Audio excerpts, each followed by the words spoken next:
Please take your seat. The show is about to begin. Presented by Front Yard Fantasy. I'm your host, Simon. Joined as always by my wildly handsome co-host, John Luke Garoppolo. Our friend Coop with us, aka Coop A. Fiasco.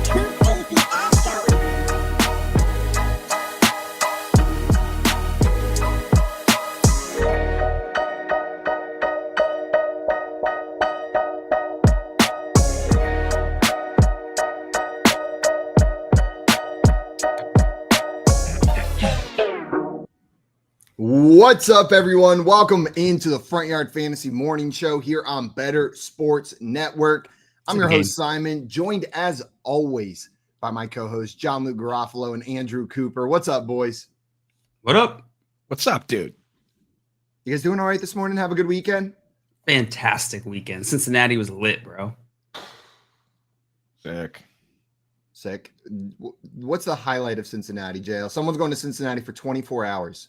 What are the things they have to do? I don't know. I was there for 2 days. Perfect. There's no way that I would know that. You're the expert. So what's the best thing to do while you're there? All right, the best thing to do is to go to Kentucky and go to a brewery over there because Cincinnati sucks, bro. If you go to Kentucky, you might as well go to a distillery, though, right? That's the bourbon. That's the bourbon spot. True. We did get a little thing of Maker's Mark. Maybe I'll take that shot in the beginning of the show. We'll see. Bring your own breakfast, right? Get it going, dude. Yeah. I mean, you're eating a sandwich. Might as well just pretend like it's 7. Chase that with whiskey. Yeah, you know. I got to ask you, since you went to Cincinnati, did you have Skyline chili while you were there? You know, I tried my damnedest. I really did. I tried so hard to get some Skyline chili, but there was nowhere near us that was open like when I was there. There's a place right down the street. They closed at 2 p.m. What kind of mess is that? How is that possible? Right? 2 p.m. on a Saturday? Get out of here. Is Skyline chili a breakfast food? I don't know. I have no idea, Simon. I was asking the same thing. Are people? You're asking a dude. You're asking the dude who's eating a sandwich, though. So I'm not sure he even knows what is a breakfast food and what isn't. Is a PB&J not a breakfast food? PB&J can be breakfast food. You throw that on a bagel and it's fine, but you put it on bread and it's. You ever heard of a breakfast sandwich? Yeah, dude, breakfast sandwich. This guy's eating a sandwich at breakfast time. That's insane, dude. No, breakfast sandwich is, first of all, if it is on a bagel or English muffin, then yes, that's allowed. But but those are the only two options: white bagel or English muffin. If you put it on white bread, there has to be an egg on there, or it's not a breakfast sandwich.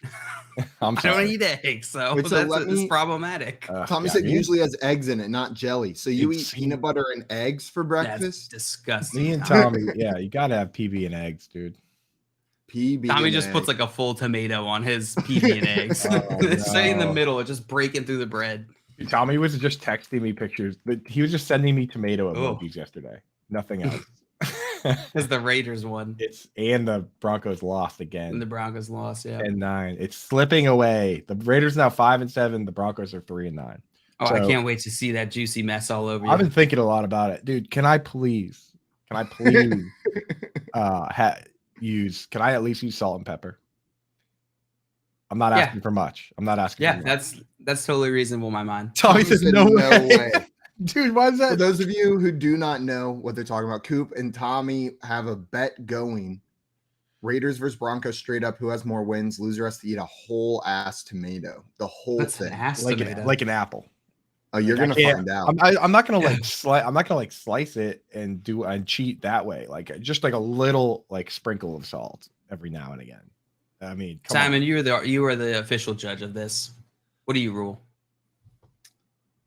Or just pepper, or just salt?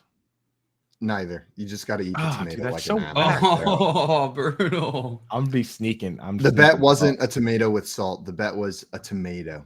I'm sneaking it on there like tequila style. Like I'm just gonna hide it on my finger like this. If you really want, you can dunk it in vinegar ahead of time. That's amazing, bro. If that would help. 100%. That would help out. Tommy's not going to allow that, though. You're right. Or you can put it between 2 slices of white bread and eat it as a sandwich. But the whole tomato has to be between 2 slices of white bread. Tomato sandwich. tomato sandwich. Some people eat tomato sandwiches, like just put tomato on white bread. They slice it first. But that's like a real thing that people eat. Guys, as much as we've been talking about food, everybody listening probably has already gone and got their breakfast peanut butter and egg sandwiches ready to go. And that's perfect because it is time for BYOB. Bring your own breakfast. We're bringing all the news topics, all the things that we want to talk about that you guys need to know. You guys just got to bring your own breakfast this morning, like JL. I'm going to kick us off today with some less than happy news. 49ers quarterback Jimmy Garoppolo injured in the game on Sunday. Shortly after, it came out that his foot is broken and he is out for the remainder of the year. Brock Purdy will be the starting quarterback for the San Francisco 49ers. Mr. Irrelevant, not so irrelevant anymore. Going to be the starter for an NFL team. One of the best NFL teams in their division, in their conference. I like Fred Warner's response best. Did you hear what he said? No. So Fred Warner is a linebacker for the 49ers, and they asked him, if he was worried about the quarterback change. He said, "I'm not worried about Brock Purdy at all. He's played against the best defense in the world for the last 13 weeks." Talking about running the scout team. So Fred Warner just takes a moment to flex on everybody. And I mean, honestly, though, after the performance of yesterday against a pretty potent Dolphins offense, Fred might not be crazy. Are the 49ers the best defense in the league, boys? Or who do you guys think? I think so. They look like it yesterday. They're up there. I mean, the way the Cowboys ragdolled the Colts, they have to be in the conversation too, right? Yeah, it's true. But Fred's got a point. I think I'd give the edge to the 49ers, but regardless, Fred's got a point. Goop, do you think Brock Purdy can take them to the promised land? Because this was a team that had Super Bowl aspirations. I mean, so last year, the quarterback took them to the NFC Championship game, and they were within a touchdown of going to the Super Bowl. And then the team went out and drafted another quarterback at 3rd overall. They traded up, in fact, to get that quarterback. So I think if there's any team in the league that can make it that far with everything except the quarterback, then this is the one. I mean, the defense is amazing. We just talked about that. They have arguably the best left tackle in the league in Trent Williams. They have arguably the best running back in the league with Christian McCaffrey. They have a guy who's in the discussion for the best two-way tight end in the league with George Kittle. Like this, they have the best fullback in the league with Kyle Juszczyk. Like they have quite a few pieces on this team. So if any team can do it, the 49ers can. Do I think they can do it? No. Absolutely because not. the quarterback's just too important, but but I mean, if you're going to take a quarterback away from any team and still see success, this is the one. Yeah, I agree with you. We got Tommy in the chat coming in first this AM with a nice little rhyme for us. Says Jacobs is a beast. Devontae is the best. Raiders only team to get a win in the AFC West. Our resident poet and Keith coming in saying Skyline chili is gross. Keith, careful with that, my dude. That's like a religion out there, bro. This is weird.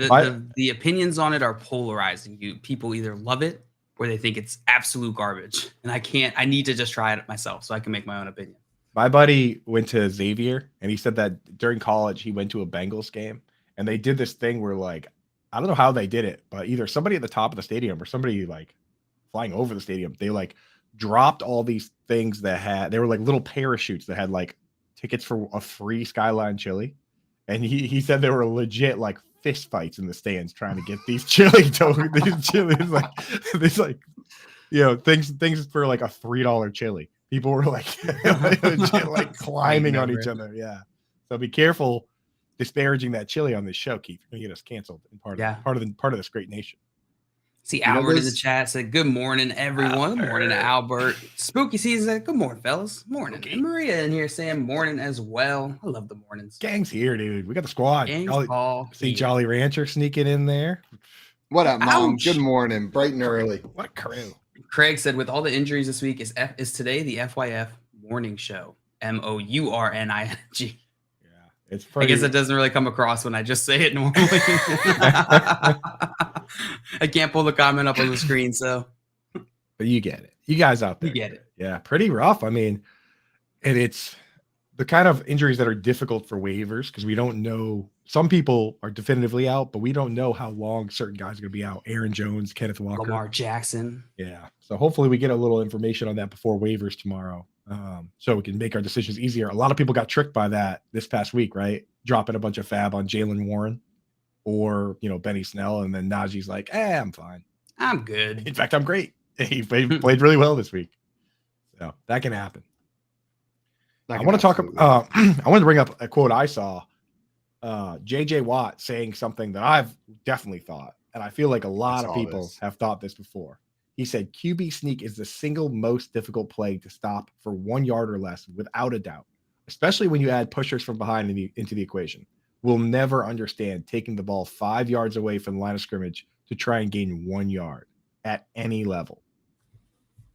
That quote for me, like, I've thought about that a million times. In fact, when I play Madden, sometimes if it's like, 2nd and 3, that's 3 QB sneaks. Sometimes I get it in 2. I am a full believer in the QB sneak. Maybe it's because I watched, the greatest QB sneaker of all time in Tom Brady for 20 QB years. sneaker. He's the sneakiest, man. Look at like the numbers. that. Yeah, he's one of the most efficient of all time. But to me, like, I'll never get these teams doing like end arounds or, doing the pitches to the edge, just right up the gut. How do you boys? Tom Brady doesn't, first of all, most importantly, if Tom Brady doesn't come out with a shoe line post-retirement called the QB sneaker, I'm going to be really upset. Oh my God, dude. Like Someone's that would be phenomenal. But I read this. He's got this UGG sponsorship. It can be sponsored by UGG. It can be the QB sneaker brought to you by UGG. Some fur-lined QB sneakers. You'll be so sneaky in some fur-lined tennis shoes. I won't be wearing them in San Antonio, but maybe if I move to a colder place, I'll get some of those. Bad boys would be very stinky.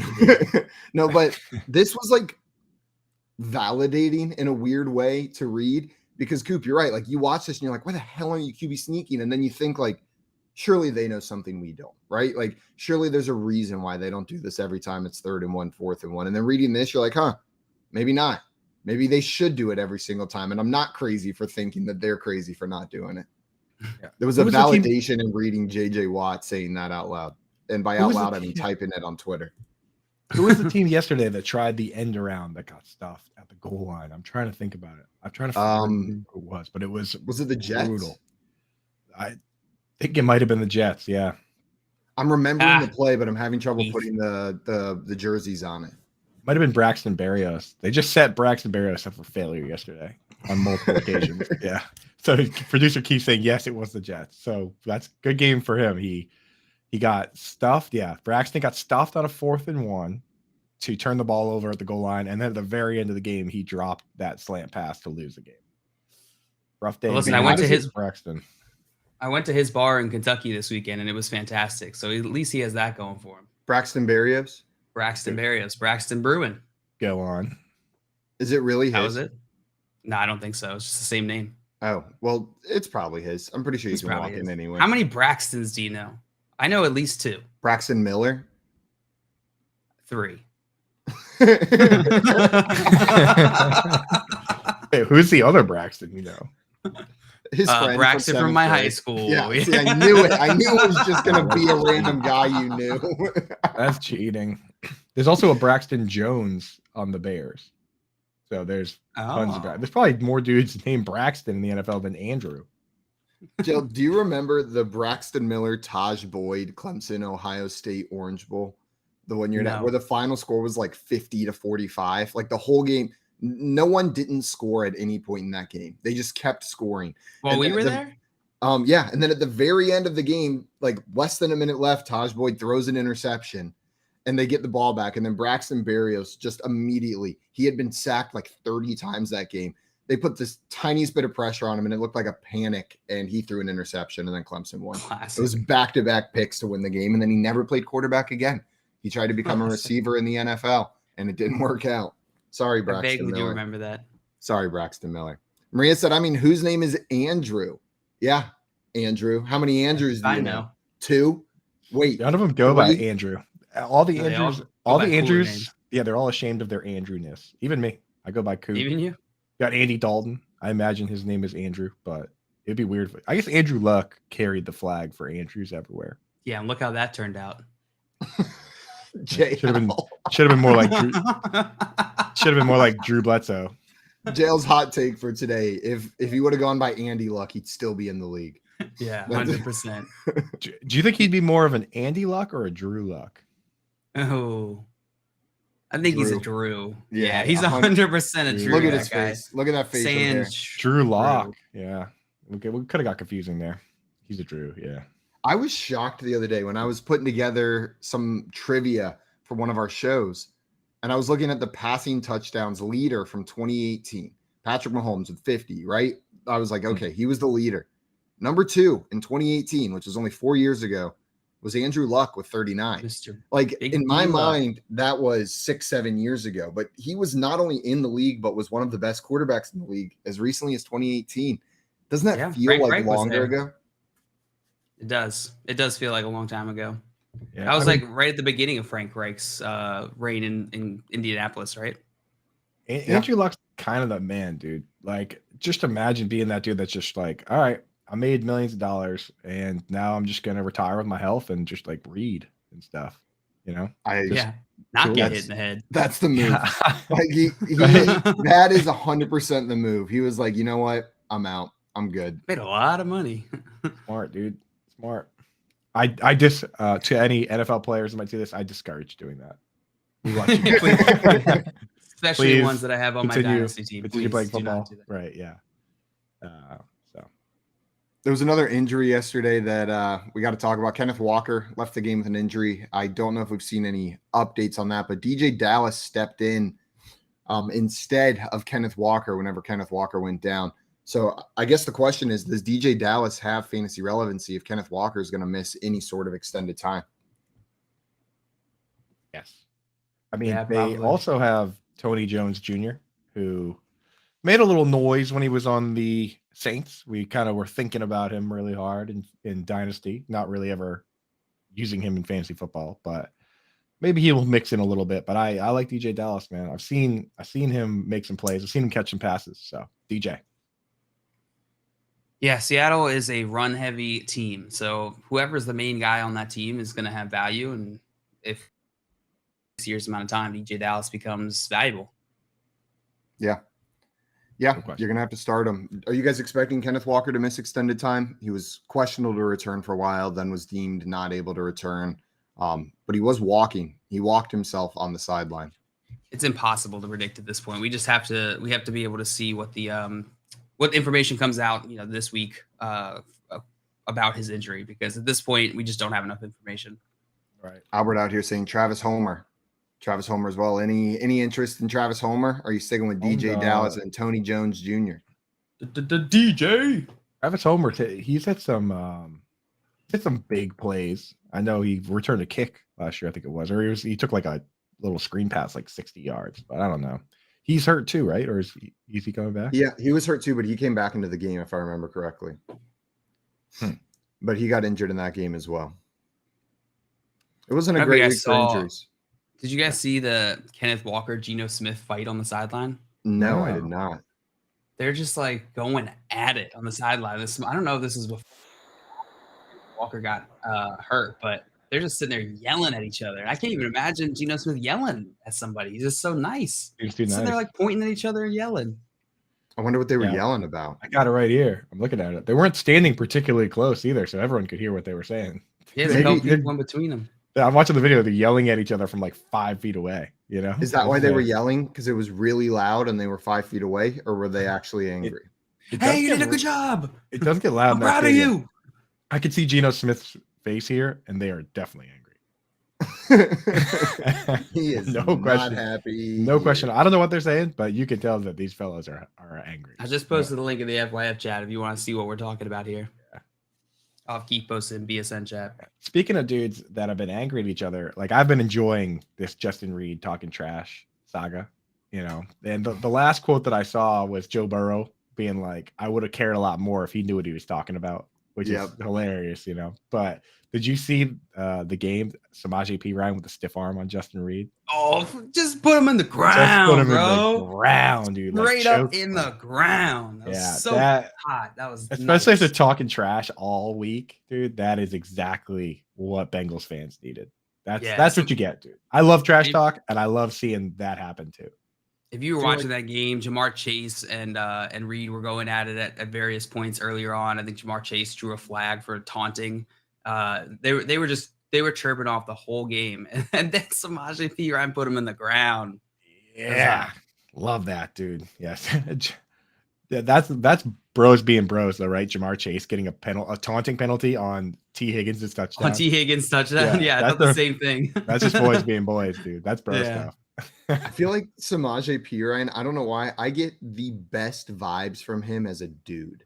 Like, as a person. Like, he steps in, he's got no worries that he's the backup. He's like, I know my role. It's Joe Mixon's job, but while I'm here, I'm going to have some fun. And then, like, when he's like, okay, Joe, take it on back. Like, he doesn't seem like he's got any sort of ego. He's just out there playing football, is what it feels like. Maybe it's the facial hair. At one point, he might have been the guy, right? And when he was in Washington, that was like a storyline. It was like maybe he is the next, the next starter here. Yeah, dynasty league players remember because he was. Yeah, we all remember because we picked him up. He was the one dude from that draft that wasn't like amazing. It was like, and he was going right in the middle of that mix too. You know what I mean? Like you could have got CMC, Kamara, Mixon, or Samaje Perine, and then after, like Samaje, he was going right before Kamara. It was like you look at the top 5 running backs that year. I think like Fournette was that year too. It was like Fournette, McCaffrey, yeah, and then it went Samaje Perine, then Kamara, then Kareem Hunt, then Aaron Jones. Like you literally could not miss unless you took Samaje. Unless you took Perine. Well, now held him this whole time. Held this whole time, yeah. You know who else I get vibes like that from is Alexander Madison. Like he'll score a random touchdown and they show him on the sideline, him and Dalvin Cook just like laughing it up, like. You see him twerk yesterday? Yeah, his touchdown celebration twerking just absolutely so good, disrespectful. So good, but I loved it.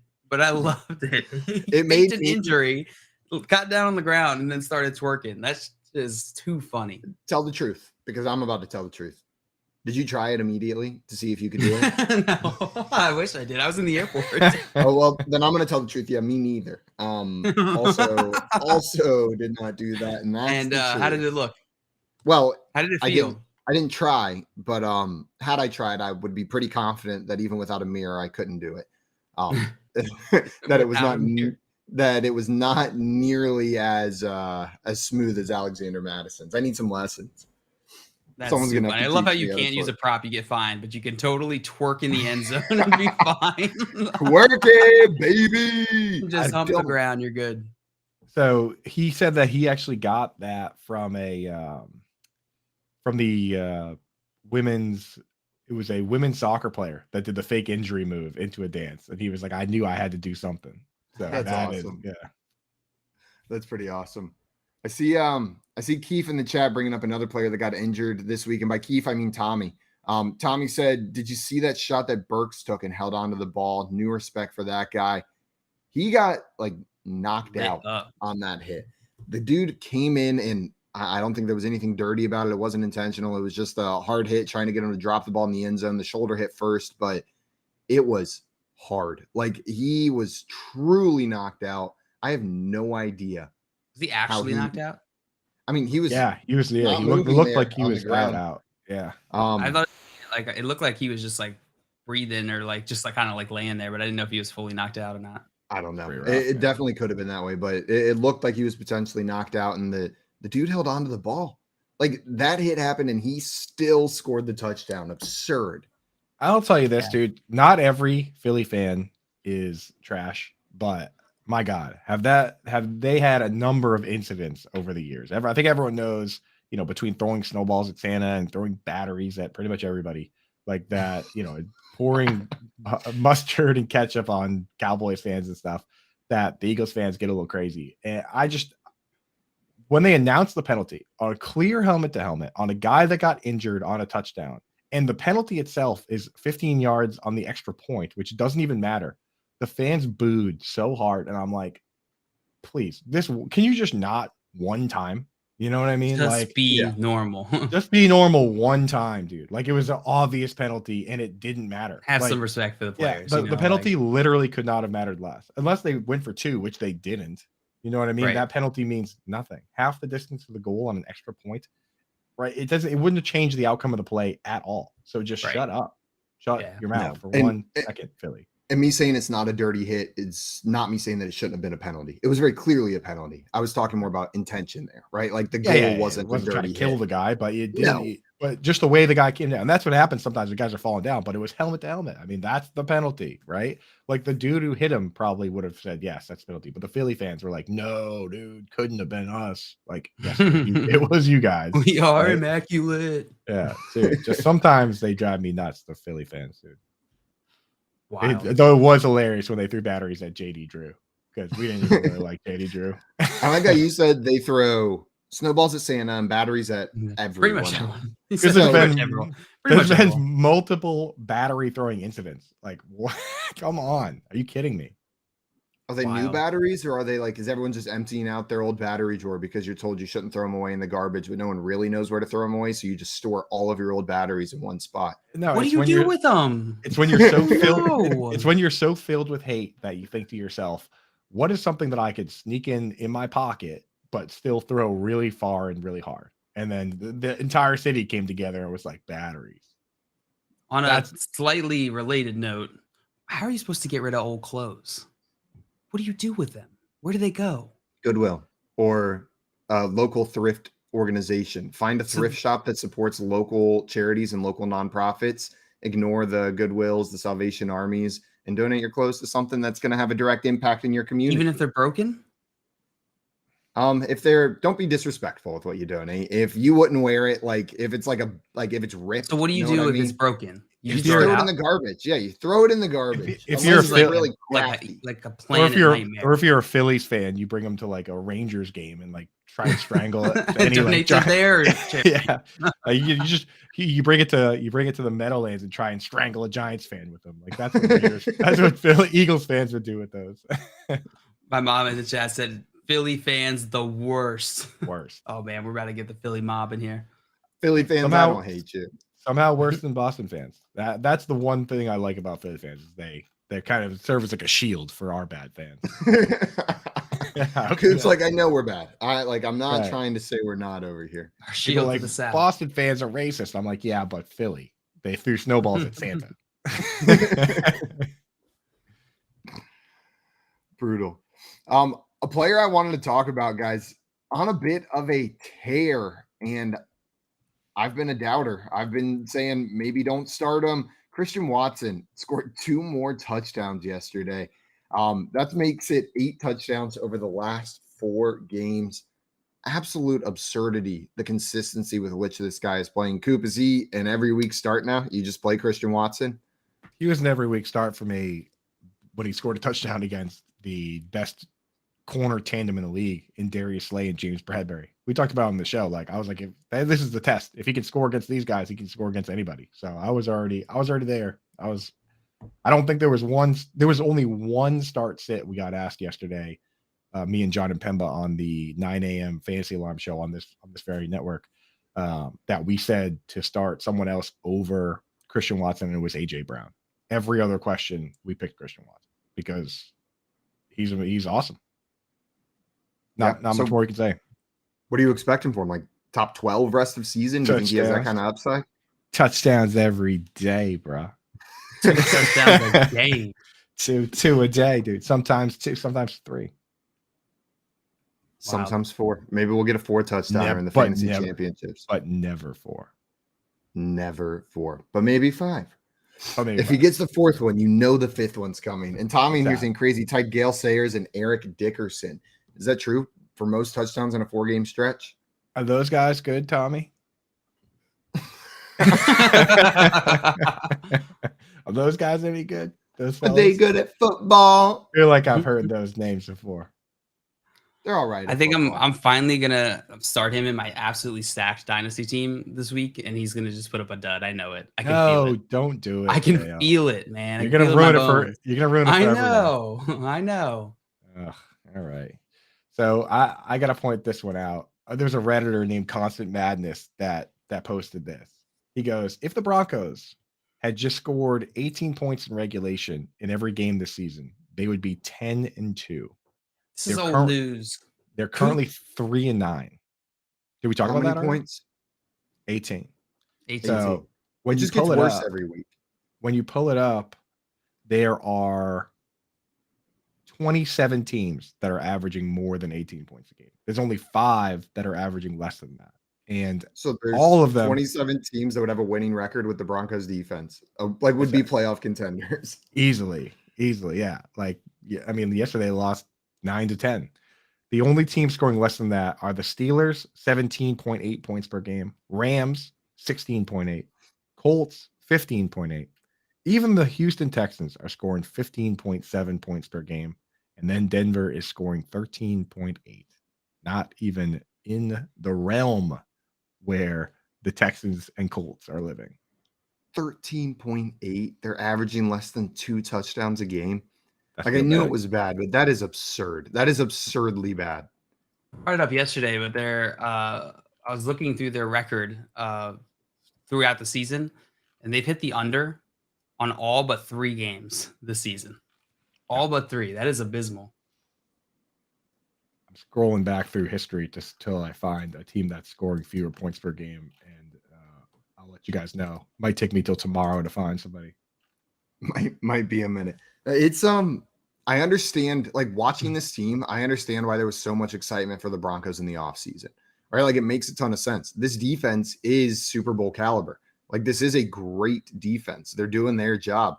They truly were a competent offense, a quarterback and an offensive play caller away from being a contender. And they thought they had that in Russell Wilson and Nathaniel Hackett, and it turns out they do not. But it makes the offseason hype make a lot more sense watching how this team has failed, right? Yeah. And there's even more context to this because one of the 3 weeks in which they hit the over, the Bills single-handedly hit the over with 42 points. Yeah, this is absurd. And then they played the Vikings as the next one, in which the Vikings scored 23 of the 35.5 total. And then the third one was against the Raiders, in which the Raiders scored 32 of the 45.5 point total. Well, it's going to have to be the other team doing it because it's not going to be the Broncos. Like the Broncos are not going to be responsible for the overhitting. I found the last season. I found the last time a team scored fewer points per game. It was the 2012 Kansas City Chiefs when Matt Castle started the season 1-7 and he got hurt, and the Chiefs fans cheered when he got hurt. And then they brought in Brady Quinn, who also went 1-7. So they finished 2-14. That team scored 13.2 points per game. That was the last time a team was as bad as this team a decade ago in scoring. Wow. It's amazing how quickly you forget that good teams were bad. Right. You know what I mean? Like I hardly even remember the bad Chiefs from 2012. Like that's a very vague memory of the Chiefs not being great. I remember there was a year that they didn't no wide receivers on the team caught a single touchdown pass. You guys remember that? Or for most of the season, no wide receiver had caught a touchdown pass. It was It's like great for only fantasy. fullbacks and tight ends. Yeah, it's pretty brutal. They like Dwayne Bowe. Tommy, when talking about Denver down here, says, I think they were counting on Javonte Williams. Remember him? Yes, I remember Javonte Williams. Yes, they surely were, but I'm not sure this team is a Javonte Williams away from a successful offense either. They got Latavius Murray. What do they need Javonte Williams for? Oh, yeah, good point, Jay. No other point. Yeah, full agreement. You fixed it. I don't know what's going on with this Broncos team. They've got Latavius freaking Murray. They should be leading the charge in the NFL. But here we are, 13.8 points per game. Albert in the chat says Jordan Love. If Jordan Love ends up starting, is Christian Watson still a must start? No, absolutely. I think Aaron Rodgers is where a lot of his value lives. Yeah, I don't know. Maybe. I don't know. Maybe he did score his touchdown. You're right. In the Eagles game with Jordan Love. And there's, I know that it's a teammate move, but there were a few players that came out to say nice things about Jordan Love, saying that he would start for a lot of the teams in this league. So I don't know. I could be interested. But you got to move him down maybe a tier, right? At least. Yeah. He's just not, least- to me, at least he would half be a getting hog. enough of the volume to be a must start in the fantasy playoffs. I think he's still he's still a start for sure. I just wouldn't classify him as a must start if Jordan Love comes in. There was Albert asked in the chat, was Dwayne Bowe on that 2012 Chiefs roster? Yes, he was. I think that might have been the year that he got suspended for steroids. So, yeah, he only played. I think he only played 13 games because he got suspended for steroids. So Well, they didn't help them very much. What a waste of that usage to go 2-14 or whatever their record was. He was doing the steroids. He was doing the steroids before. So he scored 15 touchdowns when he was doing steroids. So maybe it did help him a little bit. Yeah. There was a quote yesterday from Jeff Saturday after the game asking if Matt Ryan was the quarterback going forward. Did you guys see this? Nah. He said, it's 5 minutes after a beating. I'm not making that decision right now. He said it's 5 minutes after a beating whenever he was asked about it, and it was a beating. You know what he said? He said, shut up. Did you see Mike Tomlin tell that fan to shut up? No. Oh, there's a great video. This guy had his phone out like this, doing one of these like selfie videos, and he like says something to Tomlin. He goes, hey, Mike. He goes, Mike, you ready for a win? And Tomlin is walking by with some in his hand. He goes, I'm effing working. But he didn't say effing, let me tell you. But he just was like, I'm working. And the dude just immediately looked at his camera and was like, oh no. That was a good one. Dude. Don't mess with Tomlin on game day. Nah, Dude's got dude. stuff to do. He's running a football team here. Don't yell at him from the stands. He's working, bro. I'll send you guys a video. That one got me. He's like, I'm working. Man, there's been some great NFL coach videos recently. Did you guys see the one of Mike McDaniel I think it was with Jeff Wilson on the sideline where he comes over and Mike McDaniel's just like, man, that was really good what you did there. Like when the guy tried to tackle you and you like didn't let him. And then Jeff Wilson's like, yeah, that's called a broken tackle. And he was like, yeah, do that again. And I'm just sitting there watching Mike McDaniel, and I'm like, who the hell is this guy that's like a great NFL head coach? And he's over there just being like, that thing where the guy tried to tackle you, but you didn't let him. And Jeff Wilson's just like, yeah, you mean a broken tackle? I think I did see that. Maybe I'm misattributing the player, but I know it was Mike McDaniel. That's great, dude. Mike McDaniel. He's such a dweeb, though. We needed some dweeb representation for NFL head coaches, and he's carrying the torch. There was they scored late in the game. Who were the Dolphins playing? The Dolphins were playing the 49ers, and they just panned to Mike McDaniel. He's just sitting there like this, just staring up at the jumbotron like in disbelief. I'm just like, oh my god, this guy knows this guy is like straight up theater. Yeah. So now, speaking of like great coaches for when it comes to like videos and funny comments and stuff, there's some rumors, there's some smoke floating around that maybe John Harbaugh could make his bounce back to the NFL. He said that he's staying in Michigan, but there's been a lot of interest I'm seeing. Would you guys want Harbaugh to come back to the league? And if so, where would be a good landing spot for the khaki man? Khaki man. For the theatrics of it, yes. I would like to see him back. But I think college football is better with John Harbaugh as the head coach of Michigan. So I don't think the NFL is necessarily better because of John Harbaugh being a head coach. So I would rather him stay at Michigan. But if they win a national title this year, know what I mean? He just takes that national championship. It's the peak, heads on out to the NFL, tries one more time. I wouldn't be shocked. Which team would we want him at? Let's get him on the Chargers. They don't seem too happy with their head coach. John Harbaugh leading the Chargers. That's a fun roster for him to work with. I could see him over there. Staley is a great coach, man. I like Staley. I think he's going to get fired. Yeah, I think that's dumb. I mean, they're not doing so hot this year compared to expectations. Yeah, but is it Staley's fault? Is that injury fault?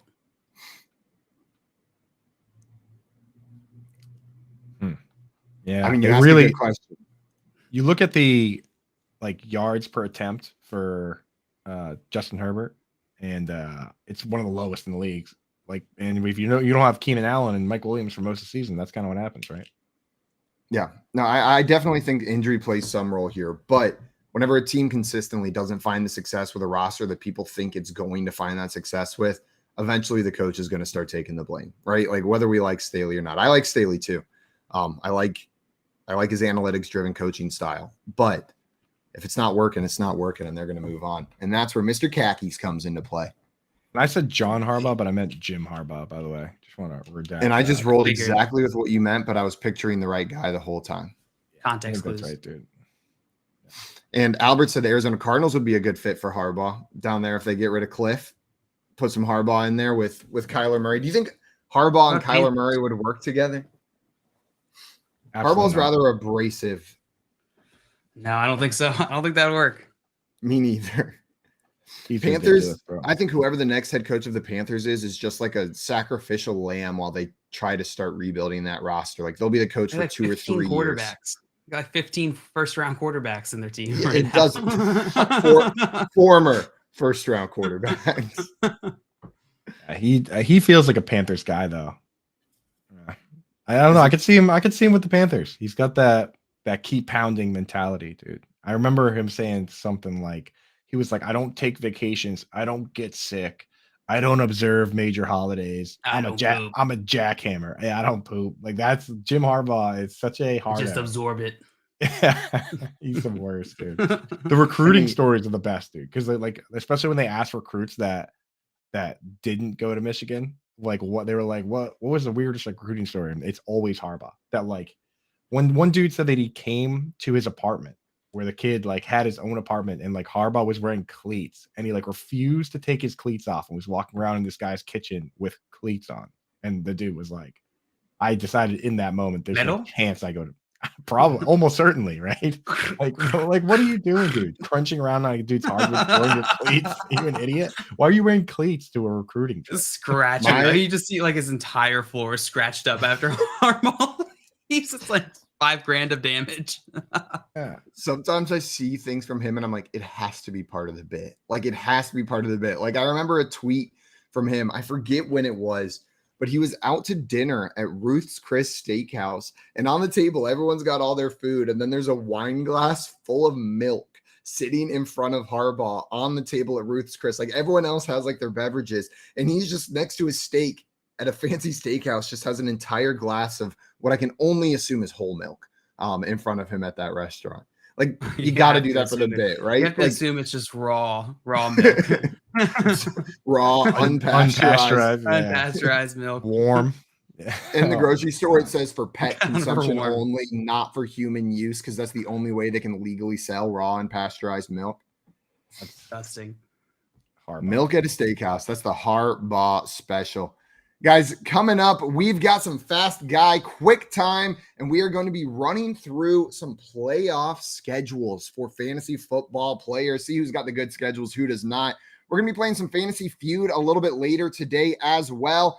And we'll be talking through these week 13 games with everyone before the end of the show. Stick around. You are listening to the Front Yard Fantasy Morning Show here on Better Sports Network. Better Sports Live with Lisa Ann and Rick Kamla. Wednesdays at 7 p.m. Eastern, 4 Pacific. Obviously, you've got a couple identities here, right? And so, Lisa Ann's here. Let's talk sports. Let's talk fantasy. What about my team? What do you think about my team? Like, that's dope, man. Like that brand you have built here is huge. And over in Switzerland, you're a big deal in Switzerland. Of course you are. In Europe, all over Europe. But when I was at the Jersey show like 2 or 3 weekends ago, my security was shocked because every other guy legit handed me his phone and said, yo, Lise, can you check my lineup? Can you look on the waiver wire? I got bye weeks coming up. You're right. It's really neat how my worlds have become just this synergy between, me being me and then me reaching out to all of these different people and having this common ground that now it's like we're kind of bros when we talk about sports, right? We're just friends. We're all sharing the same heartbreak or pain. Sports is the international language. Lunch Money with Kyle and Ray. Weekdays at noon Eastern, presented by FantasyGuru.com. Probably every team knows that inking starting pitchers to big deals and big money agreements is bad business. but that's the business they're in. What else are they going to do? That's what it costs to play the game.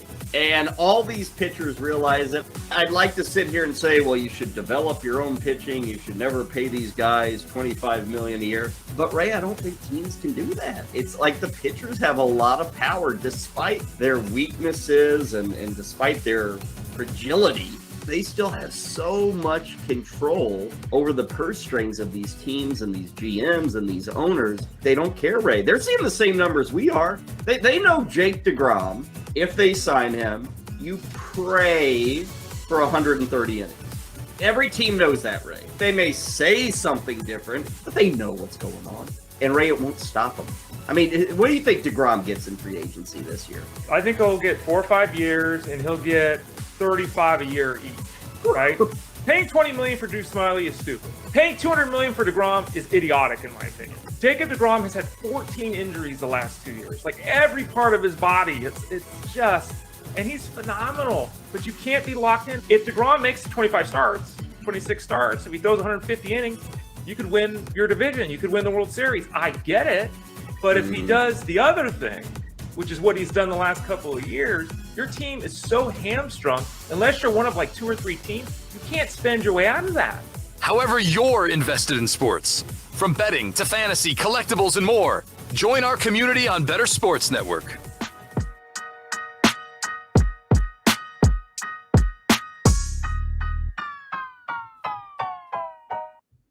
What's up, everyone? Welcome back into the Front Yard Fantasy Morning Show here on Better Sports Network. We're about to get into a game we call Fast Guy Quick Time. If you've never been here with us for this game before, how it's going to work is all of our hosts are going to be asked a series of rapid-fire questions. There's one rule and one rule only: no thinking, just answer. If you pause for too long, we're going to start harassing you to answer quicker. You just got to get your answers out fast. Doesn't matter what you say, hopefully. If it does matter what you say, JL taking it to another level with it doesn't matter what you say. Because we can't hear him. Because we can't. Damn it. I was disparaging Coop. No. Why I me? could tell you were saying something good, JL. You had that look of fire in your Yeah, eye. you looked I said, evil. I'm talking there. to you, Coop. No stalling. Dude, I did good last time. I've been great every time, I feel. Self-grading. Yeah. Although Nice. this is the game. This is the game that continuously tricks us into saying things we don't mean. Like, for instance, I said that my favorite beer was Bud Light because of this game. I also said that I threw up in Europe, which I did not. So great game. This is one of the games that truly makes me uncomfortable. So. And I said Really that the excited to sexiest play. Pokemon was Gardevoir, and it's clearly Lickitung. We all know Lickitung is the sexiest Pokemon. You said it Come on. way too quick. You had that answer way too fast. You should have. That's one where you should have stalled on purpose to make yourself seem less weird. You should have been like, I gotta think about this. She's top 3, but she's not number 1, so I regret that answer entirely. Come on. You guys ready to get All into right. this? You ready to go first? Oh, Yeah. no, but I guess I will. I was hoping you would go first. Aha, I know you would. Haha. Haha. All right, Simon. Okay, loosening up. I'm ready to go. Let's do it. What food represents your personality? French fries, Answer shorts. shorts, What's your guilty pleasure? Pitbull, Pick one, indoor plumbing or internet. indoor plumbing. Last time you waxed. 6 months ago. Gift you want from Santa. Shredder. I already got one. What's your dream job? This. Who's your favorite, JL or Coop? JL. My favorite position. Favorite position. First position. Last time you wore a Speedo. 2 years ago. Candy bar you'd give up for the rest of your life. Mr. Goodbar. What's written on your tombstone? Here lies Simon. Oops. Last time you shit your pants. Like 2 weeks ago. Coach you'd want to be your hype man. Mike McDaniel. Place you'd break up with someone to soften the blow. Wendy's. Boom. Well done, Simon. Wow, Well Wendy's, done. dude. Wendy's. You Why can get Wendy's? you can get a Frosty and a pretzel bun burger. Nothing helps soothe the burn like some spicy chicken nuggets from Wendy's. Not a sponsor. Now I know you guys went to college together and you've been best friends for a long time, but still hurt my feelings. It's still hurt. I knew the answer. I would still hurt my feelings, dude. 100%. Oh my god, that's so 100%, funny. dude. Guess I knew guys knew each other. Whenever for a while, but it Jay, still I know hurt. you when you were in guys, like, Europe, you know. I don't know if you watched when Jay was on and we played this game, but JL asked him who his favorite child was in Fast Guy Quick I Time. didn't see that, but I heard. I think I saw it in the Discord. Maybe that's just brutal questions. Dude. And I know Joey. I did see that Joey said that. You asked him like, what celebrity would you? What was it? What celebrity would you? What celebrity would Did you, you let punch you in the face? would you let beat you up just so they would touch you? Like Michael Jackson, bro. That's literally the worst. He answer, didn't even bro. think of that, Dude. and that's just like, how the hell did you come to that? There's only a handful of answers that are worse, bro. Yeah. Oh my god, well done, That's Simon Coop. All right, that was fast time, quick guy. What do you guys want to talk about next? Let's get on to our next segment where Coop answers his own questions. You ready? You got this. You got this, baby. All right, We'll let's take care of you. I would never hurt you. Don't worry. go. You definitely. That's the entire point of this game. Oh, wow. And now my feelings are pre-hurt because I have a feeling there's going to be one question in there. All right. All right, Coop, are you ready? Yeah. Oh yeah. All right. Favorite Patriots player? Tom Brady, Things you use to kill a zombie. ray gun. What would you say to Bill Belichick if you ran into him in the bathroom? What's up, dude? Reason you'll be on the naughty list this year. This show, Skill you want to learn. coding, What is your all-time favorite Disney character? the Beast, Movie villain you'd like to be. Thinking. Come on, Coop. Megamind, Who's your favorite, Simon or JL? Keith, name you would give a ghost. Casperino, Method you would use to make a stealth kill. stealth kill, Stealth kill. strangulation, Where do you go to fart in a mall? the Hot Topic, What would you steal from JL? that Tee Higgins jersey, What's your secret addiction? the internet, Bad smell that you actually like. gasoline, Nickname you want. Ace.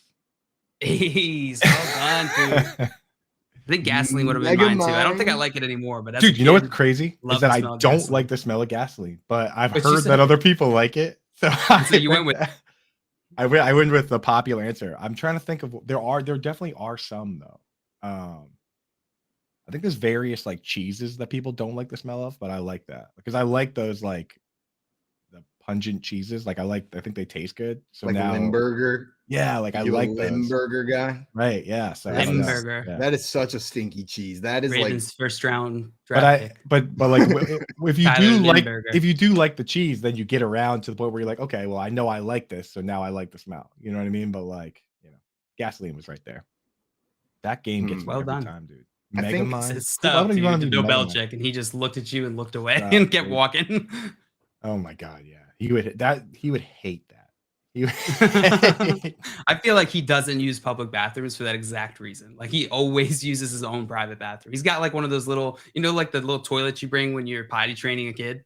That's what Bill Belichick brings with him, so he doesn't have to He talk to doesn't anyone have about to. Yeah, he definitely doesn't consider himself a dude. You know, like he would. I mean, yeah, it's up. He Dude. always uses the family bathroom. Oh, JL, man. you're not getting out of this. You have a fast guy quick time. You ready? Yep. I said we go ahead and jump into this. Also, Tommy said Parmesan Reggiano as the bad smell that he likes. Is that a bad smell? I don't know. Does Parmesan My answer smell would bad? be no. I think that's a good smell, but maybe I've never smelled real Parmesan, and the stuff in the little container with the green lid from HEB doesn't count. JL, on your marks. 3, go. Worst wedding venue. My house. Best name for a chihuahua. Chihuahua. Sexiest Halloween costume. Nurse. Player you want kicked off the Ravens. Lamar Jackson. Your last words. Bye. Something you only do when you're alone. Watch TV. Which NFL player is your spirit animal? JJ Watt. Tell Simon his fortune. Simon, you're gonna die one day. No! Number 1 karaoke song. Yellow card. Ocean Avenue. Who's your favorite, Simon or Coop? Simon. Weirdest I almost thing went to do- Coop. Weirdest thing to do while sleepwalking. Just watch TV. Title of a rom-com about you. Oh no! Whoops. Very nice, JL. Your rom-com and my tombstone. Really similar. I think one might lean into the other. I'm the tragedy in the rom-com. There's always got to be one tragedy in every I rom-com. lose my best friend, and It's me. on the Now- tombstone it says, "Oh no, whoopsie," and then I fall in love with Coop. At my Now- tombstone. You guys, Now- what it was is I was dating both of you, but neither one of you knew. And then you meet at my tombstone, mourning the loss of your lover and the guy who was apparently cheating on each of you. And then the two of you fall in love. That's the rom-com about JL's life. Aw. That sounds terrible. It means it's gonna be a great rom-com. Yeah. The now next year when we go to the expo, you have to do Yellow Card Ocean Avenue on karaoke night. All right, On karaoke that's totally night. fine. That's You're one locking- I can 100% do. I'm gonna remind you of that you picked that. You picked that well in advance. So It was like one of the 5 songs my buddies and I would cover in high school, so I got it down. Were you the lead singer? No, Oh, okay. but I wanted to be. So, but what'd you play? What'd you play? Play guitar. I And play you, a just, couple. you mouth the words in the back. So now I backup also vocals. I also need you to play air guitar while you're doing it. I can do that. I can play real guitar. You just said so. So there you go. I got you. The last time I listened to Ocean Avenue, it was one of those things. We were on Ocean Avenue and like we looked at each other, my girlfriend and I, and we were like, we got to do it, right? Like we just have to play. Like I know it's hokey and I know it's cheesy, but are we really gonna sit in traffic here and not just blare that song from our camper van right now? Like I don't care if we're the hokiest tourists in the world right now. We're not coming back here, so let's just do it. And it was just as much fun as you think it's gonna be. It adds a little element to it. Dear Maria would be a really fun karaoke song. Dear Marie, man, you're gonna send me into like pure angst for the rest of this week with all Straight this stuff. into If I early listen 2000s to like too much like all-time low in a week, I like revert back to my 7th grade mentality of just like, man, life's great, but I'm mad about something. come to Baltimore. We'll go drive through Fells and blast all time low. It'll be Right after the show, Simon's just gonna be like, when I was a young boy, My Chemical Romance. we Like, into the city. hey, that song is a banger. Dude, the beginning is a banger, and then it becomes terrible. Like I'm a huge fan of the very beginning of that song, and then once it goes all punk, I just shut it off. Turns on as classical. Yeah. When I was 10 years old, I much saw better. My Chemical Romance at Vans Warped Tour. I didn't even know how cool it was, that show, because it was them and Avenged Sevenfold, and then Public Enemy was there as well. So I got to see Public Enemy up on stage, which was, as a 10-year-old, I had no understanding of what that meant, like how cool that was. And they got booed off the stage because they just got up on stage and chanted F Bush for 15 minutes, refusing to sing any of their songs until they got booed off the stage and the Dropkick Murphys. I wonder if came they out. did that at every location. Do you still get paid when you do that? I don't know. That's a good question. I'm not sure. It was their creative license, maybe, I guess. That's And the cool. crowd did not Avenged enjoy it. Sevenfold was there. I got real into them in high school too.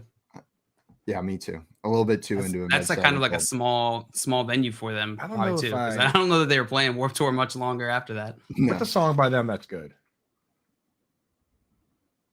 I haven't listened I to don't Avenged know. I can't think of a Sevenfold single song right now. You just put me on the spot. 15 years. That's one of the ones I haven't gone back to. I'll send you some of their good songs. It's been a while since I was. Oh, I know one. That one, So Far Away. That's them, right? Now Yeah, the that country you're one. It's like the here, worst song. so far away. Yeah, that's my favorite song. By the way. Coop's like, didn't they do a collab with Toby Keith or something? The Avenged Yeah, Sevenfold. Oh wait, no. So Far Away is not that one. Sorry, I was thinking of a different one. There's like a country one I don't like. There's that one. much. That one that I was singing is like it's in That's like a sad one. it's in like Spider-Man movies and stuff. I bet. I bet. You Just said it's got that Hand of the vibe King, to it. And that they were featured on Madden for a while. I swear Call the of Duty Tony too. Hawk games were like a key factor in determining my music taste when I was in elementary and middle school. Like Tony Hawk like added some edge into the music that I listened to. Like I was like 7 years old running around screaming, "The Ace of Spades, the Ace of Spades." Like Gambling's for fools. That's the way I like it, baby. Like I'm just like Nailed it like, too. I could tell you sang to it like 1,000 times. I like that song from the Tony Hawk song Superman. That's the first one I think of by Goldfinger. Here I am, getting older all the time. Oh my God. You just sent me back to my basement with a Nintendo 64 controller in my hand. Yeah, dude. I just kickflipped your world. Just kickflipped your world, bro. Playing Bob Burnquist in the Foundry, trying to find that secret tape. That's exactly what's going on right now. Man, I'm gonna go play some Tony Hawk. It's the rest of the show and play Tony Hawk. Yeah, this has been the Front Yard Fantasy Show. Just play just run this hour back a couple times while we go play. I love how in Tony Hawk, like these characters are clearly just like having major head trauma, but then they get up and they're fine. Yeah, you can like just fall splatter, off a building. Smash their head against a half pipe, and they're like, oh, "Okay, I'm back." The animations, they used to get ragdolled too. You know, just crushed up. It's kind of a weird tangent. Have you guys ever actually seen someone get like ragdolled, like get hit by something where they go ragdoll? It's freaky, man. Yeah, it's no good. Like it's kind of like what you see in the movies or video games, but not really. It's like kind of different. I saw a kid fall on a very large hill on rollerblades once, where he did not stop until the bottom of the hill, and I was like, "Oh!" He just kept going. Wait, what do you mean he didn't stop at the bottom? He didn't stop till the bottom. Yeah, no, he went up the next hill. Yeah, no, he was all right. He did a number on his clothes. That sliding on the pavement. Stains? Yeah. No. Yeah, on the not pavement, grass stains. Like they were holes, legitimate holes. Yeah, I saw a dude get hit by a car once, and that was freaky. Good Lord. Flew up in the air. I was just like, whoa. Was he okay? Don't want to see that again. Yeah, he was okay, but it was scary. Yikes. Keith says jail wants a realistic video game where you have to spend 6 months rehabbing the injury. Can you imagine a skateboarding video game where if you fall, it's like, oh, well, now I can't play for 4 months. Concussion protocol. in the game, like, so it's like Tony Hawk 6, but in the game, your character can play like Tony Hawk like 4. So you're just like while he's in bed, you can just regress. Your character's in the hospital. No, because your character's in the hospital. In the game, the new game isn't out yet. So you're in the hospital, and on the screen, you always play the old games. Yeah, your full screen is here, and then on the screen, it's like your foot is up on like a thing, and then you get part of the screen as a TV where you get to play the old game. You can keep going deeper into that rabbit hole until you get to the first game, and then you're done, and your game's a brick. So and you're only using like a very small part of your TV screen because there's like all these other like feet up on there. Yeah, you have to log in to like go to physical therapy to like rehab your injury. like in the middle of playing Tony Hawk 4, like not only is your foot in the screen, but a nurse walks in front and blocks your view and says like it's time for your physical therapy. You're like trying to peek around her, but you can't quite see around her. Yeah, let's make this game. $1 million idea. Dude, NHL kind of did that one year. People were like, we want the game to be more realistic. So they added like parts where the puck would randomly bounce or would get on its side and just roll away. And everyone was like, well, no one asked for this. And they were like, you wanted it to be more realistic. Hockey is ridiculous. And everyone was like, no, we didn't want that. We wanted all that. We wanted the other. We wanted the good stuff. Yeah. Like Tony Hawk, where it's like it gets dark out and then you can't play anymore because you can't see. Like you want games to be realistic until they are, and then you're like, no, we want the other thing. I want Skyrim, where if I just press up long enough on a horse, I'll make it up any mountain. Know what I mean? Like you just got to keep trying. You can find your way up, glitching your way up a mountain anyway. I don't want realistic mountain horse climbing, not at all. Yeah, that's like that. There's a video game now. I can't remember it, but it's like you get shot, and if you don't find bandages, you bleed out. It's like nobody wants that part of the game. No. Grand Theft Auto, but really realistic. Yeah. You get pulled over for everything. You hop a curb, that's it. 5 stars. Yeah.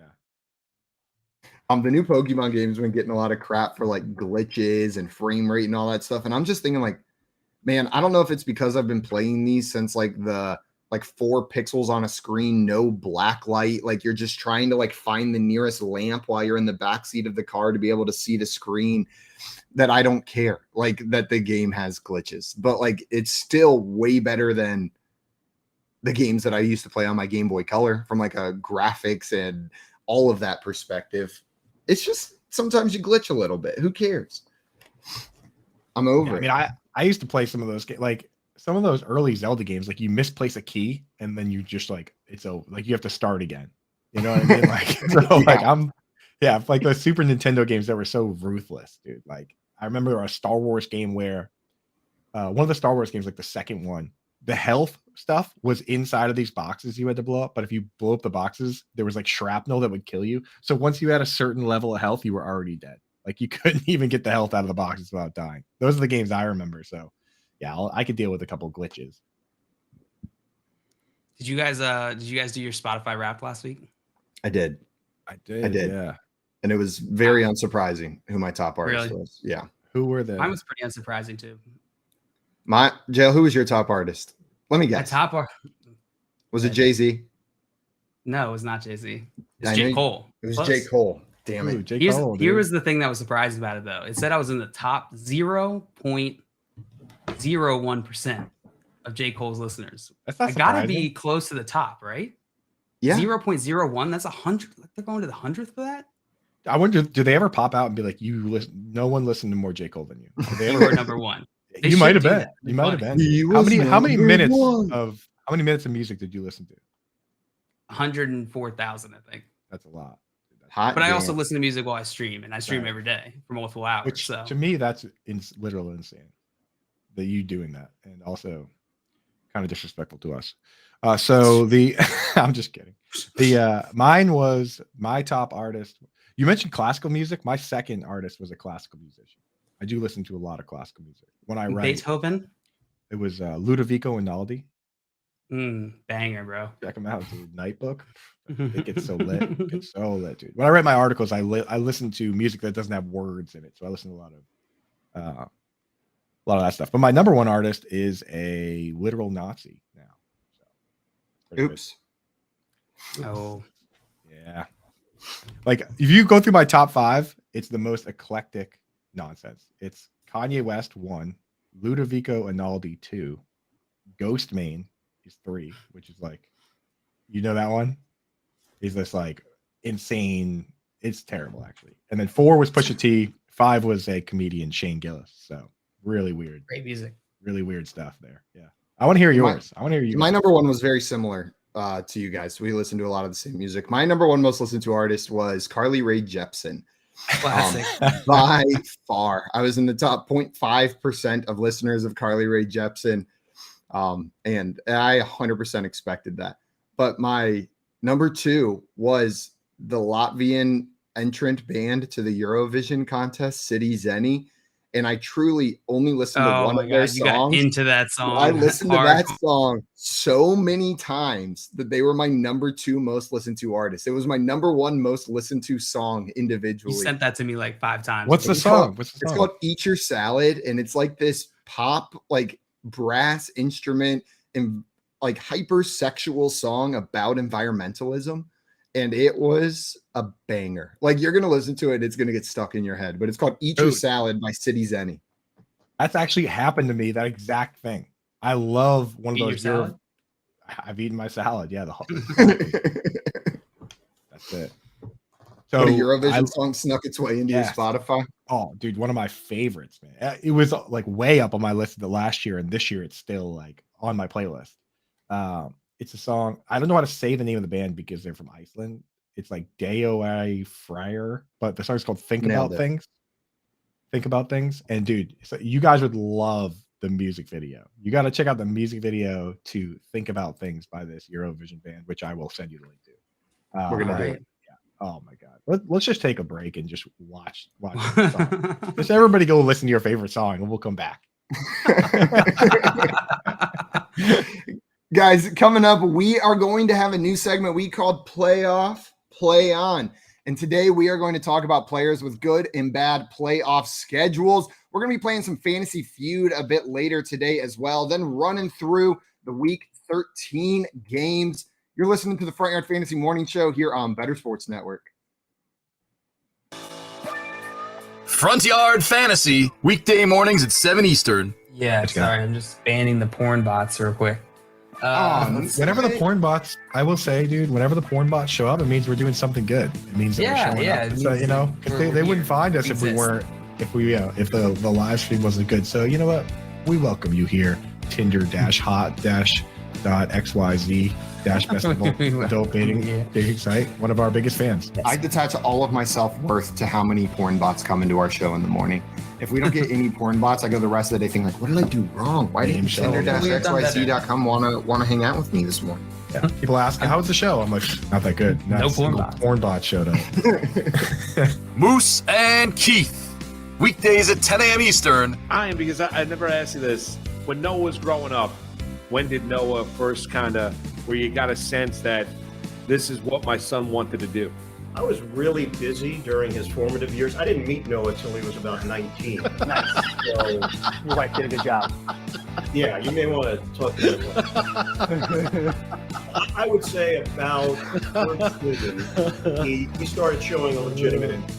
He started getting curious about how I prepared, what it required. And then I saw a little bit of a shift, 14, 15, where he was concentrating on the on-cameras, the interaction between play-by-play and analyst, and started probably taking mental notes at that point of the performance aspect of, okay, you do all this prep, but you got to go out and deliver it. So, yeah, probably that 14, 15 range, I thought to myself, this could be something he really wants to do. Better Sports Network is betting, fantasy, collectibles. It's sports talk done better.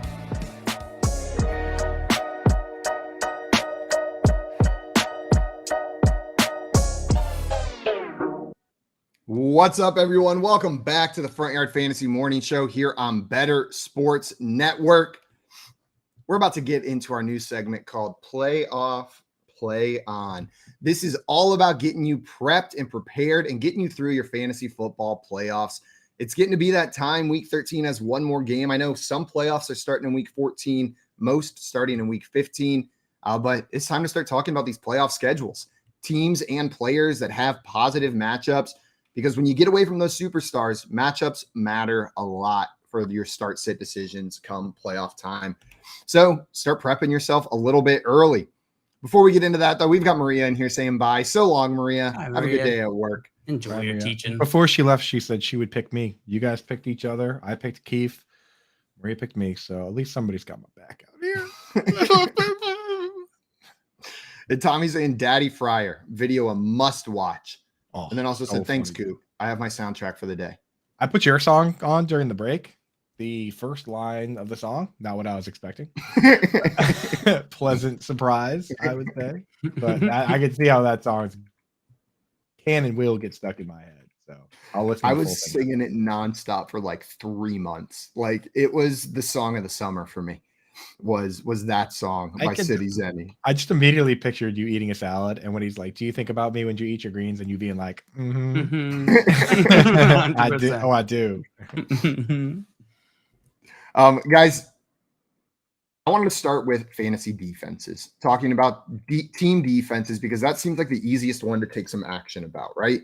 Like whenever we look at these schedules, a lot of these are going to be sitting on the waiver wire. We can take a chance to pick them up maybe a week early, maybe stash an extra defense that has a good matchup, defenses that pair well together going into the playoffs.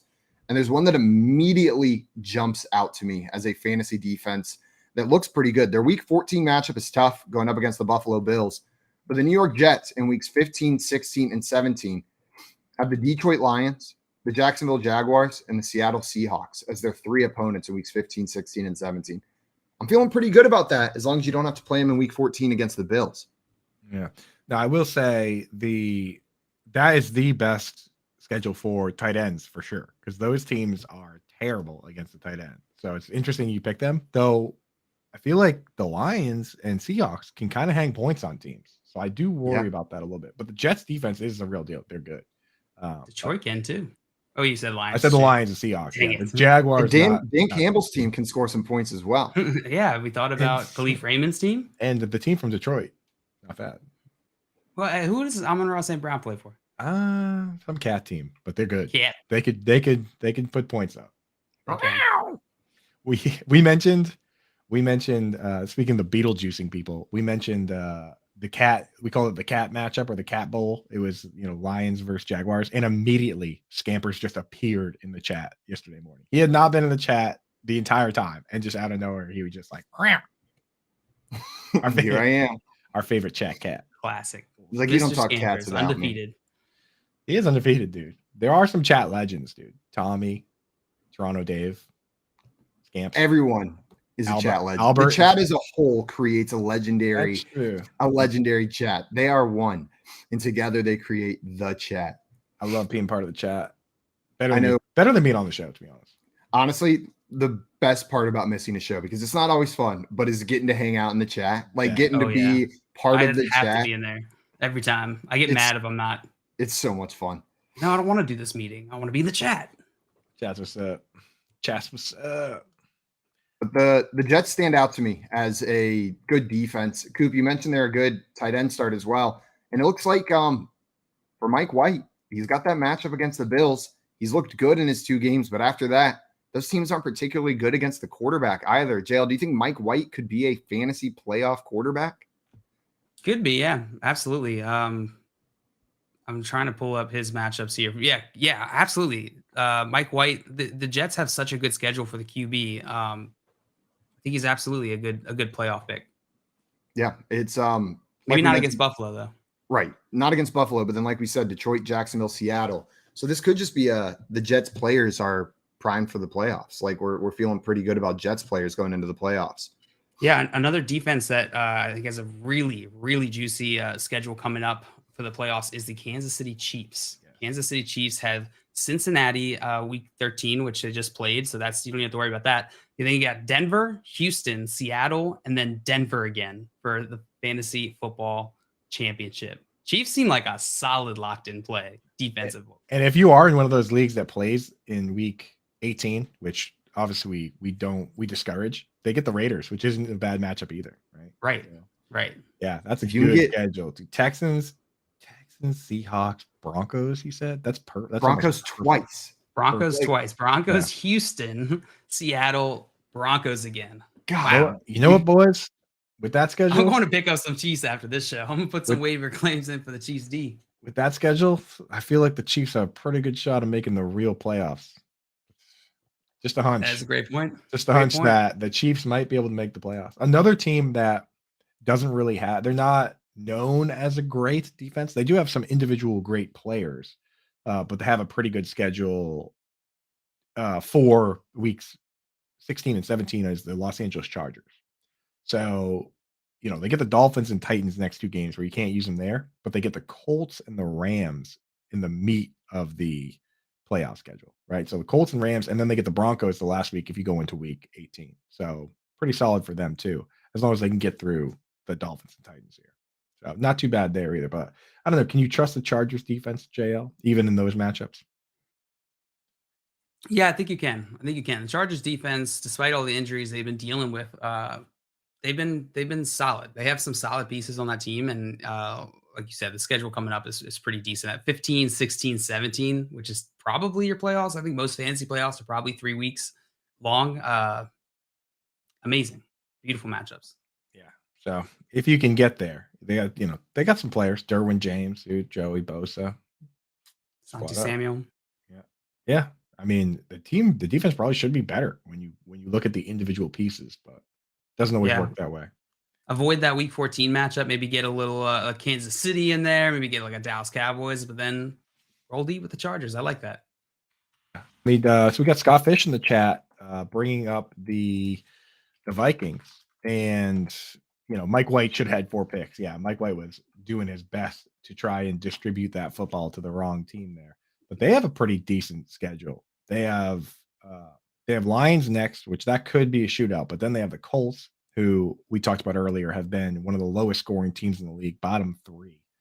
Giants, the Giants having to go to Minnesota, that's pretty good. And then the Packers, depending on what's going on at that point with the quarterback and everything, could be kind of a nightmare. So yeah, Vikings not a bad option. No, I like the Vikings matchup a lot. That Detroit definitely is. I'd be trying to avoid. They're just putting up points, which is nice. But I think the rest of them, the Giants seem beatable. They don't scare me from an offensive perspective. Like they can put up points, but they're just not as intimidating. Do you feel the same way, Coop? Right. Yeah. They're such a Jekyll and Hyde team, but I'm starting to side with them being frauds to a certain degree. And I feel like it started on Thanksgiving where, they were It all began projected to on get Thanksgiving. crushed. Yeah, they were projected to get crushed, and then they did. But so say if you were to take 2 roster spots, you could probably grab Minnesota and the Chargers off waivers, and then you start Minnesota week 15 against the Colts, which is the legit 31st scoring offense in the league. And then the very next week, you start the Chargers against the Colts, right? So if the Colts are terrible, then you get 2 matchups versus the Colts, and then you can start the Chargers in week 17 against, what was it? The Broncos? The Rams. The The Rams week yeah, 17. there you go. The Rams. Great matchup. So, and if you go week 18, you get the Broncos. Like if you combine those 2 teams, you can start every one of your matchups is gonna be against a bottom 3 offense in the league. Doesn't get much better than that.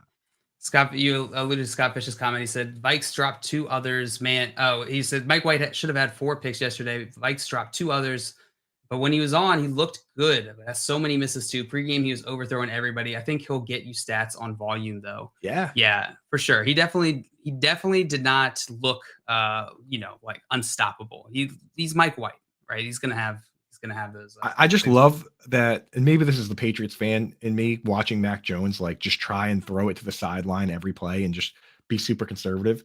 Mike White is not scared to sling it, right? He's down 57 attempts yesterday. Yeah. 57 is absurdly high. Right. And he was, if you watch the end of that game, he was throwing into like double coverage. That pass he completed on 4th and 10 to Corey Davis. Corey Davis wasn't even open, not even close. It was just a perfect laser beam down the middle of the field, right? Like, I don't know, man. Scott's right. He shows flashes. And if you're in one of those leagues, especially if you're like a 6-point passing touchdown league that only has like -2 or -1 for interceptions, Mike White can kind of be a beast. If he's going to go out there and chuck like that. Yeah. He was this close to hitting Garrett Wilson. I would have been like an 80-yard touchdown. Garrett Wilson could have had a 250 receiving yards yesterday if that ball was just a little less on it. Simon said chat sounded more fun, so he hopped in the chat. He's having some internet issues. He'll be back with us shortly. Then Time said Simon hanging with the hogs. We got Coop and the hogs, baby. Coop and the hogs are back at home. We are back, baby. Let's go, dude. Let me figure out what. Yeah, these are the ones right now. There they are. Yeah. Hogs. We got back in speaking town. of hogs. We got Yo My Jedi in the chat. Said morning hogs. Said morning guys. Morning hogs. What up, Jedi? Good morning. Said, I have P Ryan and he's been amazing for me when Mixon has been gone. Should I hold on to him still when Joe comes back? I hate the thought of dropping him since he's so good. Who you doing with P Ryan? I've done this whole Joe Mixon dance here. I've done this exact thing before with Alexander Madison. If he goes, you got to hold him for the 1 game. So you hold him for the 1 game to see if they're going to continue the split, maybe ease Mixon back in. But we've seen with a lot of these guys, like Madison goes right back to the bench and Dalvin Cook goes right to being the full guy. We've seen it with Khalil Herbert and David Montgomery. If Mixon comes back and takes his role back, then at that point you drop P-Ryan, but maybe keep him for 1 game just to see. But yeah, I mean, that's the nature of the handcuff RB sometimes. You can only use them when their number gets called. Depending on your roster settings, how much bench spots you have, I'm fine rostering P Ryan as your backup for Mixon as you go into the fantasy playoffs. Have that insurance policy. I don't think that's a bad move. I'm typically against that earlier on in the season, but as you're getting down to the end here, I don't think that's a bad move at all. Mixon goes down, you have his backup. You're not just SOL, with no running back. So exactly. It's an end of season move, right, JL, where you're consolidating and you're going to start one of them or the other anyway. Right. Same thing with like early in the season. I don't carry 2 defenses, but at this part of the season, I'm willing to look at the schedule. All right. Cause I'm banking on my starters anyway. You don't need to hold these guys hoping they break out. Like most of your bench stats have either broken out or they haven't. So right. I'm ready to plan for the last 3 games, the playoff push. Yep, that's exactly what you're doing here. And I forgot what I was going to say. I was going to say something else onto that, but I cannot remember what it was. Any other defenses that stand out to you, Coop? You want to move on to the QB position here? So yeah, I mean, it's a matter of mixing and matching. Unfortunately, when you look at it, a lot of the teams that have good schedules aren't good defenses. Like Detroit has a pretty good schedule. Vegas has a pretty good schedule, but like, are you going to start those defenses? No. And then it's like Philly, it has a good schedule, but they're rostered in like every league, right? Right. The one matchup that scares me for Philly is you have two very good matchups, and sandwiched in between that is one of the bottom three matchups out there, right? This I think it's the Cowboys. So it's like you start them against the Bears, you start them against the Saints, but that Cowboys matchup, I don't know. Do you pivot off the Eagles for that matchup? Yeah. Let's see. That's week 16. Yeah. Yeah, I would. I'm not playing with that. I mean, defense is like it's a little upside there. There's pretty much no defense who I'm not going to play against the like number one offense, or top 5 offenses that are Right. scoring, because you're just not there's not much upside unless your defense is scoring points, or like the Browns this past week where they just got like 3 touchdowns. Like that's what you're hoping for, which is just less likely. Right. So it's like maybe take a look and see just for that one matchup. I mean, you could even like no one's probably rostering the Broncos defense, but they get the Rams that week, and the defense has been pretty good. So you might be able to get away with just picking a team that has complementary matchups to your to your main one. I like that, Coop. And also keep in mind the bench size too, right? If your league only has like 5 bench spots or something like that, I would just probably roll with the Eagles in. Yeah. But I mean, if they only have 5 bench spots, that also means that there's probably defenses available on the wire. You know what I mean? That's true. Everyone can't deal with them. And there's teams like the Titans defense gets the Texans that week. So in between 2 terrible matchups. So the Titans go Chargers, not good. Texans, amazing. Cowboys, terrible. If you take a team like that and pair them with the Eagles, then you're covered for those 3 weeks. Yeah. Also know if you're going to get a bye week or not. If you are locked into a bye week, you don't have to think about week. You only have to think about 2 weeks, right? And there's a bunch of teams that have just 2 good matchups. It's a lot easier to play that game. Chargers defense, for instance. Bing bang. Right. Excuse me. Yeah. But yeah. All right, Coop, let's move on to the QB position here. QBs who have teams that have really good schedules in the playoffs for QB position. You already mentioned Mike White and the Jets. I think that is probably the best strength schedule this season. Or out of all the teams, they seem to have the best schedule for the playoffs. Do you agree with that? It's going to come up for a lot of positions, right? Because it's Jaguars. What was it? Jaguars, Lions, Seahawks. I mean, that's going to be Mike White's going to be hucking chucking football there. Huh? Yeah, it was. Well, they have Buffalo this next week, so avoiding that. But week 15, Detroit. Week 16, Jacksonville. Week 17, Seattle. So that's beautiful. That is absolutely beautiful strength schedule. If he can hold on, man, that'd be nice, dude. Again, it's another situation where you just look at it. You take a step back and just look at all the matchups. There's a lot of teams that have great matchups, but like you can't trust any of their players, unfortunately, right? So like you look at like the Texans, they have a pretty good matchup in terms of like they have a pretty good schedule, but like Chiefs play the Chiefs, they play the Texans, but you can't start any of the players. Really, I guess you can start Dameon Pierce, but you're not going to start like Davis Mills, so it's kind of wasted, right? Yeah, at Tennessee, not Texans, by the way. They have Kansas City week 15, Tennessee week 16 , and Jacksonville week 17. Yeah, they are the Texans. Sorry about that. Yeah, but Jacksonville. Yeah, I didn't even, that part didn't even click in my mind. It would be awesome for Dameon Pierce if he could play the Texans and run defense. Davis Mills is going up against Davis Mills. Yeah, the Panthers have a good schedule. If Aaron Rodgers can hold on, the Packers have a good schedule. The last 2 games at least.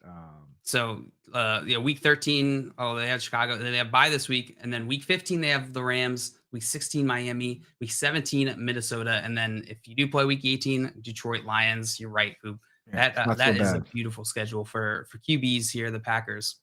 Yeah, the Vikings I mean, you can throw the Dolphins and Vikings are shootout city because now we don't care as much about the defense just outright being terrible, but if possible, if you can get into shootouts, that's the best possible thing. And the Vikings are going there with everybody. The Patriots, Mac Jones threw for 380 yards. Mike White just threw for 75,000 million yards. Like anyone can throw on that team. And the offense is good enough to keep it competitive, which is the best possible thing for fantasy football. So if you can get teams matchups versus those teams, that's where you want to live. I actually tweeted out, a guy on Reddit made a chart of, with 4 quadrants. bottom left was bad defense, bad offense. You don't want anything to do with that because those teams drag you down into a pit. Like playing the Broncos is terrible for fantasy because no one does anything. Then the top would be, bad offense, good defense. That's a terrible spot to live too. Good offense, good defense. You can find shootouts there, but the best possible thing is a team that has a good offense and a bad defense, like the Lions, like the Vikings kind of have been. That's where you can really rack up the points because the game stays competitive for longer, but no one's stopping any scoring. That's right. The best. Yeah. So we're looking for teams playing the Lions. We're looking for teams playing the Vikings. What other teams kind of fit that mold? Simon back, Simon. Welcome back to you guys, into my life. into your life. Thanks through your myopic lens. Thanks for having us. Welcome back. Thanks for being here. You're welcome. Welcome into my present. The Seahawks. That's a team that fits that mold, right? A team that they can put up points, but their defense is bad. The Lions, Dolphins to a certain degree. Lions They're the poster child. Prototype. Yeah, the quintessential Raiders. example. Raiders are another team. If you can get a matchup for your quarterback against the Raiders seem to like playing 5 quarters instead of 4, which is that's always good for fantasy. Bears fall in that category. Yeah, I think the Bears would. Their offense needs to be a little better. Offense needs to be a little better with that team. With a little more scoring. It's like that, but just for Justin Fields and maybe David Montgomery. Where like start your quarterbacks against them, but like Justin Fields is the only player on that team that you want to be starting. He has to go off for it to be the other team willing to do it. So if you think it's a good matchup for Justin Fields on the other side of the ball, are they particularly bad against rushing quarterbacks? Then you want to start your quarterback against the Bears.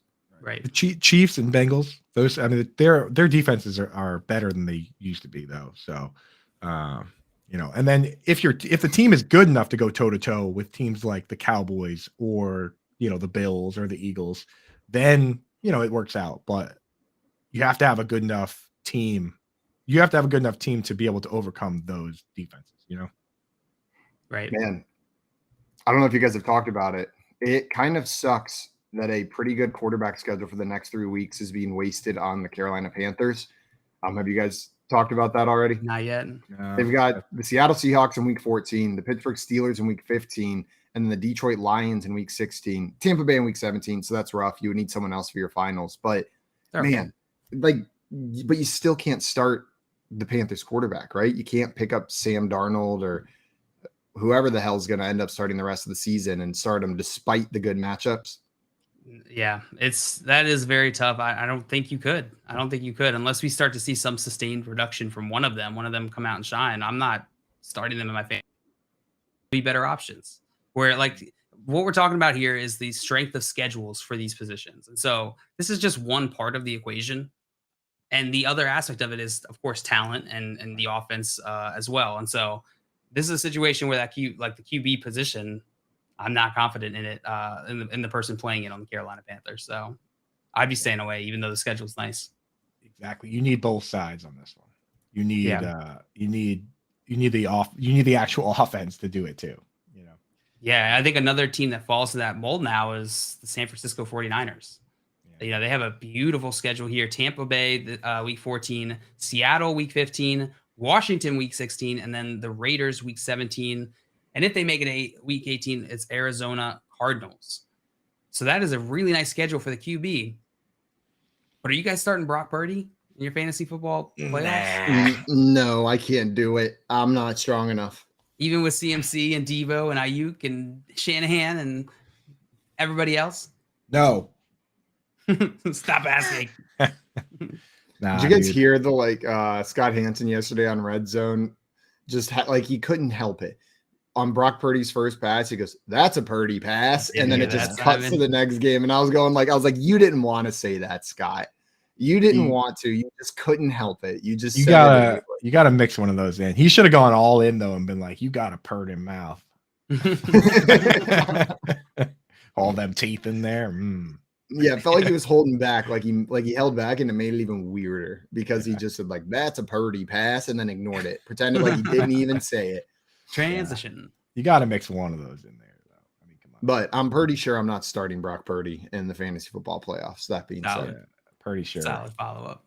Not going to happen. Now, a quarterback that I think maybe you can start, and if you guys brought him up, let me know. The Green Bay Packers have a pretty solid playoff schedule. Did you guys already talk about Aaron Rodgers? We did. Yeah, I brought him up, dude, because it's those, especially if you have a bye week, and you don't have to play week 15. It's the week 16 and 17 matchups that are awesome, right? Why don't you give them to us, Simon?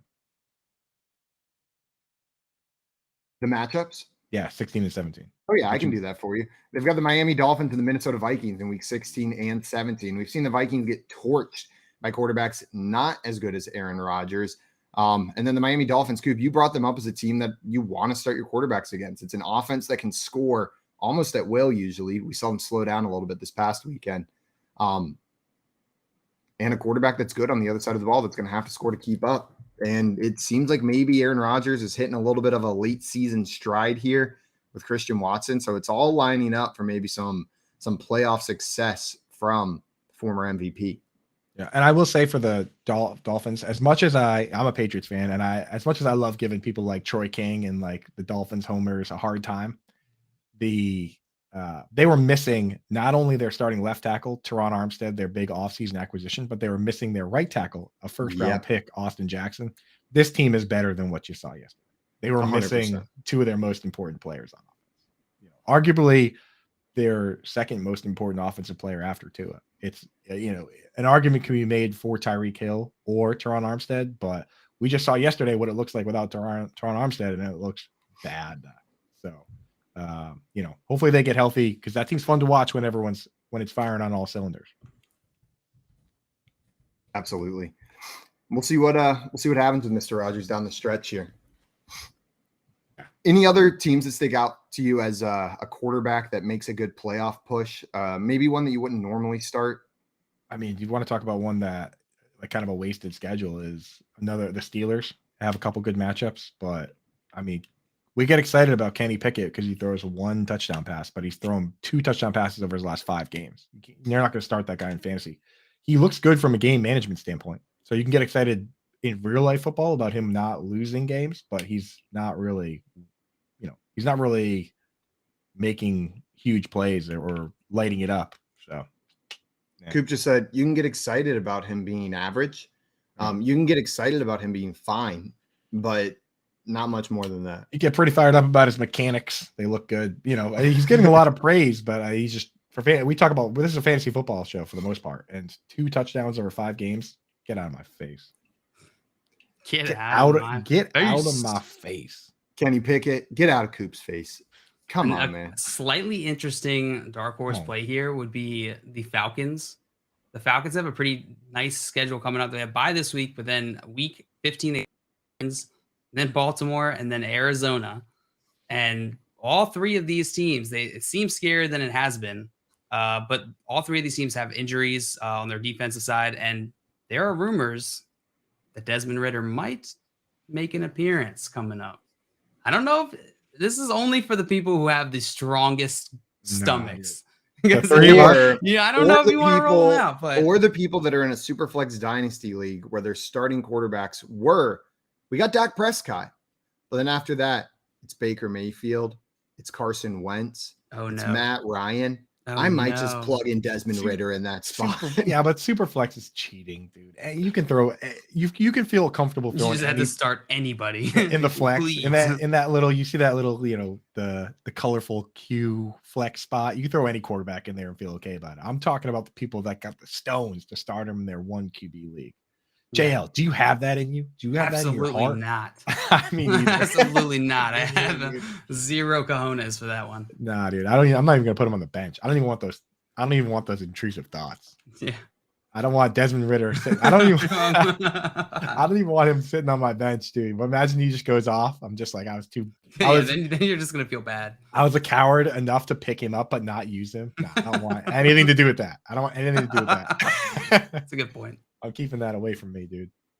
We had a question coming here from Illmind Jedi. Jedi wanted to know, should I drop Gus Edwards now? By the way, I have Dobbins. So, Coop, does this kind of fall into the same Samaje Perine answer that you gave earlier? Like, wait see this player back and then decide to drop him? Or what are you doing with Gus Bus? I don't think it does in this situation because the Ravens haven't, like the Vikings, the example there, and also the Bengals have proven to us they're willing to take that guy and put him right back on the bench. Whereas you ask Mr. JL what he thinks about his Ravens there. They gave Gus a bunch of money. They gave Gus a bunch of money because he's, a 240-pound beast that can get it done, that they're going to use no matter what, right? Like in the ideal world, both players are healthy and they use both players. Is that not the case over there, JL? Yeah, they're going to factor both these guys in. I mean, Kenyon Drake got 7 carries, 29 yards, and he got the receiving work, which is more promising here for any sort of PPR formats. Gus Edwards had 6 attempts, 12 yards. It's absolutely a committee here in Baltimore until Dobbins comes back. I'm fine dropping him if you want.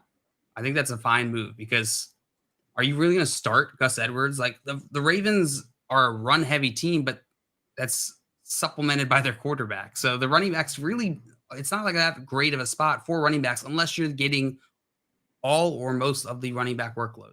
Or you break off, you have a really good efficiency. It's essentially how it breaks down. So I'm fine dropping Gus Edwards. I think he'll have better games than he had this past week, though. To your point, though, Gus Edwards usually is wildly efficient, right? He was not this week. It was a super tough matchup against the Broncos, but the dude is a 5 yards per carry kind of back. That's just what he does. So I want to hold on to him because I do think he has standalone value. And then if J.K. Dobbins doesn't come back or re-injure something, you've got a very startable fantasy player. He's one that I think I would prefer to hold on to, but if you got to drop him, you got to drop him. So start him against the Browns, start him against the Falcons. Those teams can be run on. They can be run on. The Steelers, not so much. They get the Steelers twice over the end here, but the Browns. Yikes. I see Connor in the chat. How about that Swift game, dude? Yeah. Yep, skiddly-doo. I mean, Swift, he's always been good. You know what I mean? It's just they haven't been giving him the touches. And dude, how nervous were you guys when he got tackled on the 1 yard line? That it was going to happen again. The classic.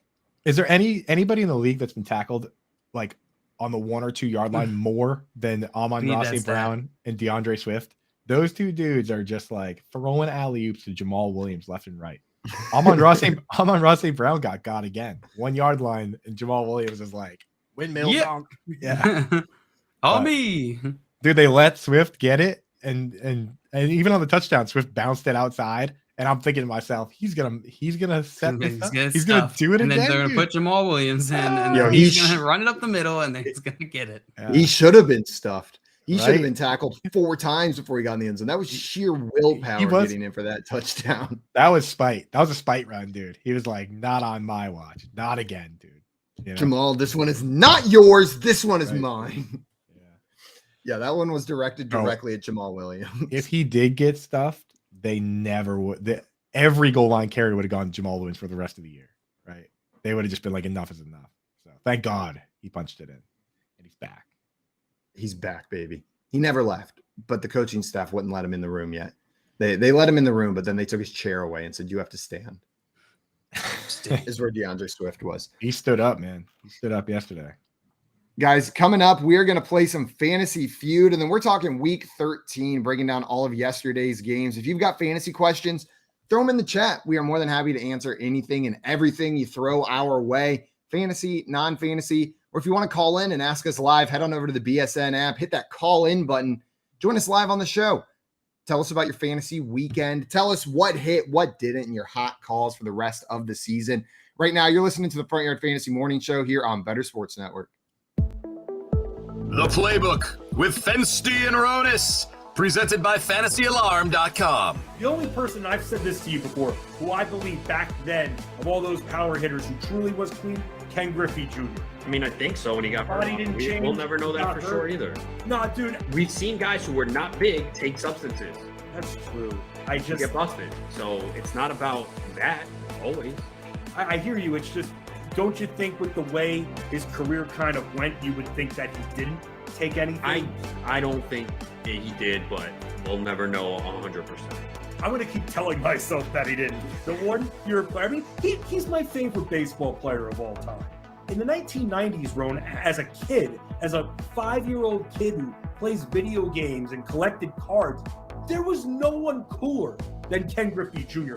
I still wear my hat backwards because Ken Griffey Jr. did it and he looked really cool doing that, wearing a backwards baseball cap. Like, he made everything the guy did looked cool. Even the home run in the movie Little Big League, it's acting, it's all, I guess, fake, but even he made that look cool. I mean, Ken Griffey Jr., you're a little bit older than me, but in the 90s, was there besides Michael Jordan, was there a more loved athlete than Ken Griffey Jr.? Yeah, no, I love Griffey. He's one of my favorite players ever, from defensively to hitting his swing. And yeah, I would have loved to see what he could have done if he had stayed healthy, the final numbers he'd finished with. So no, I was a huge fan of Ken Griffey, and it's a shame though that all those injuries towards the end of his career just really limited the production he put up, but he still put up elite numbers. He was so fun to watch. So I'm a huge Ken Griffey guy. And here's the other thing too. So 1994, the season got shortened because of the strike. And he finished with 40 homers in 111 games that year, man. And then he had 56 2 years in a row, 97 and 98, and then 48. He had a stretch 4 years in a row, 49, 56, 56, 48, 40. I mean, unbelievable. And then, yeah, once he hit like 31, he started to miss games, 111, 70, 53, 83. So think about that. All those years that he lost, and he still hit 630 home runs, man. Yeah. So if he was clean, he would have been the all-time home run champion. Again, we're all guessing here, but you would think, all right, well, once he got into age 31, 32, that's when the body started breaking out, which is typical, right, for someone who's not using anything, whereas we saw Barry Bonds just get better with age, and we did not see that with Griffey. So look at 2001, where he's 31, he played on, look at the home runs decline, 8, 13, 20, 35, 27, 30, 18, 15. To his age 38 season. Even age 39 in 170 games, he had 19 home runs. So he probably would have definitely been the all-time home run leader had he been able to stay healthy. Better Sports Network. It's sports talk done better.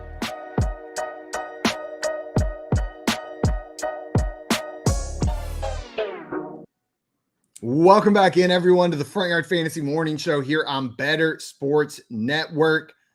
We are about to get into a game of Fantasy Feud. Coop and JL are going to go head-to-head in a game that tests their football and other knowledge. How it's going to work is I'm going to propose a category, something like the 5 quarterbacks with the most passing touchdowns this year. Coop and JL, you will then buzz in if you think you know what the top answer is by saying your name.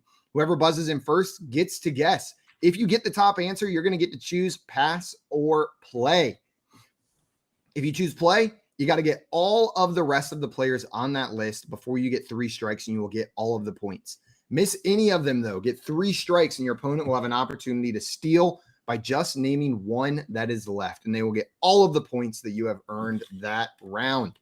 Now, on that initial toss-up, if you guess an answer and it is not the top answer, your opponent will have an opportunity to guess an answer as well to try to get that top one, to get one above you. If they do so, they get the opportunity to pass or play. Pretty simple rules. It's a lot like Family Feud, but with less Steve Harvey. You guys ready? Ready. Sounds like Family Feud, except better. I'm with you, man. Our first prompt is the top 7 selling beers in the United States. Coop. Yeah. Coop, I heard you first. I'll go first, and I'll say Bud Light. Bud Light is number 1 on the list. Coop, would you like to pass or play? I'll play. You're going to play? So you got the number 1. You got to get the other 6 before you get 3 strikes. Okay. This could be tough, but so in the United States, in the U.S., is Budweiser on there?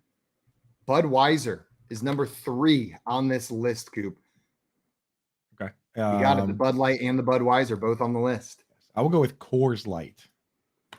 Knocking out the big dogs. Coors Light is number 2 on this list. So you've got numbers 1, 2, and 3 with Bud Light, Coors Light, and Budweiser. It's top 7 we're doing?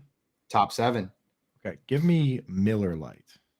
Miller Lite is number 4 on this list, Coop. You've got the top 4. Okay. Now I'm wondering, because Bud Bud Light and Bud Heavy on there. Are people drinking the banquet beer? Are they drinking the Coors Heavy? I don't think so. I'm gonna keep going with the light beer. See how far we can get on that. Is Taylor Heineke's beer of choice Busch Light on there? Busch Light is not on this list. It is top 10, but it is not 10. in the top 7. Yeah. You see, he got fined for drinking a beer on the plane. I did. Yeah, I did see he got fined for that. what worth it? Lame. Okay. So yeah, let me see. Is regular Coors on there? Regular Coors is not on the No list. That is 2 Coors. strikes, Coop. You got one more strike, one more guess. Unless it's right, then you got more. 3 beers left. Numbers 5, 6, and 7 sitting on the board. Okay. What do people drink? Oh, what's a good beer in America?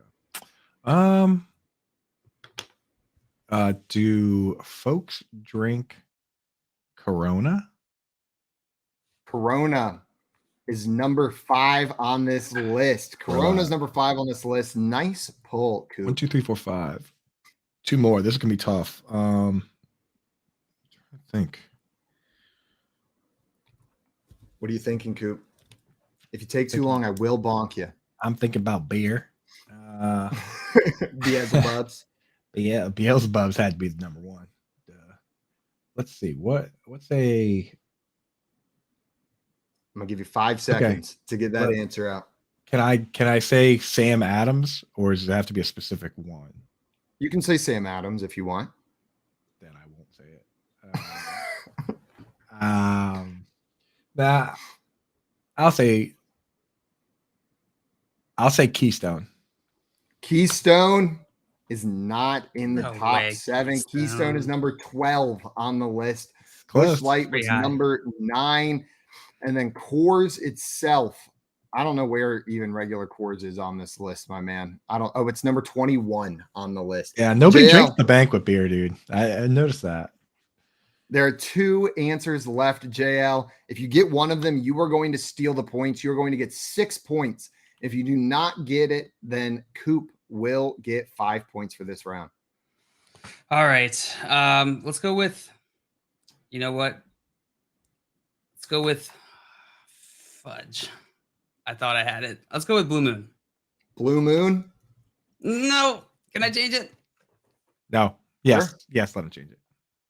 You know what? Just for maximum, I want to like dig the knife in if this actually is. I'm gonna go Sam Adams, just so Coop knows he could have maybe had it. I hope it is. Sam Adams is not on the list. Blue Moon was number 19, JL. Fast. So And- either way, I would have lost. Samuel Adams isn't even anywhere on this list. The Dang. last 2 were Michelob Ultra was number 6. Never would have guessed that. And then number 7 was Modelo. Illmind Jedi in the chat with the Modelo poll, getting that one right. Hello. Wow. Never have guessed Modelo. Great Fun call. fact of the day. I never would guess The this. number 1 beer exporting country in the world. You would think like Germany or some of these other countries. Oh, let me maybe even guess. US. Let me guess. Is it the Netherlands? No, it is Mexico. Mexico. Oh, really? Yeah, JL got it. Mexico is the number 1 beer exporting country in the entire Good for world. them. So we got Love their Corona cervezas. and Modelo on this list. Coop, that is going to give you 5 points, giving you an early lead. And we're going to move on to our next category. You guys ready? Yeah. Yep. Buzz in if you think you know the top answer. The top 8 week 13 PPR running backs. JL. Okay, JL. And this is so far, obviously, because there's one more game tonight. DeAndre Swift. DeAndre Swift is number 4 on this list. So, JL, unless Coop can name one of the 3 ahead of him, you will get the opportunity to choose whether you pass or play. Coop, you want to take a shot? I do. I'm going to say you said PPR, right? PPR. Christian McCaffrey. Christian McCaffrey was number 1. So, Coop, you get to pick whether you want to pass or play this one. I'll play this one. This is a fun. I mean, this is a football show. So if I pass on running backs that did well this week, I feel like that's a coward move. Okay, so what number was Jay? Who did JL guess again? Swift, and he was number 4. And then you guessed CMC, and he was number 1. We're looking for the top 8. 1, CMC, 4, Swift. Tony Pollard's got to be on there somewhere. Tony Pollard's number 2 on the list. Nice job, Coop. The second highest scoring running back in that massacre that the Cowboys did last night.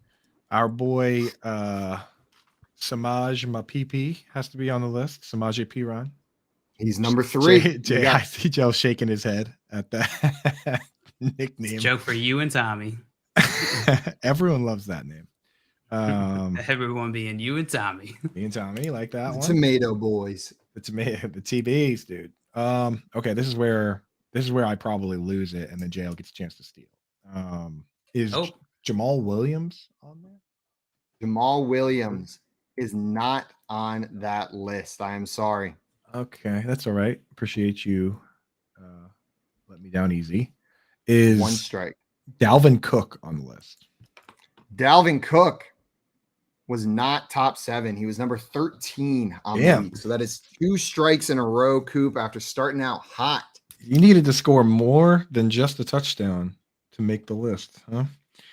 Or at least you need to have a bunch of receptions. Let me go with Josh Jacobs. Josh Jacobs is number 5 on the list, Coop. You pulled that one out. Nice job. There's 2 left. I almost just said their names out loud. It is number 6 and number 7 on this list, Coop. Okay. They're going in order. Say 7 or 8. There's 7. AJ Dillon with Aaron Jones out. Had a good week. AJ Dillon was number 6 on this list. Number 6. Nice job. You got that one right. Okay, baby. There's 1 more left. Get it. You're going to get the points. Miss it. JL gets an opportunity to steal. That'd be so cool if I would just get it.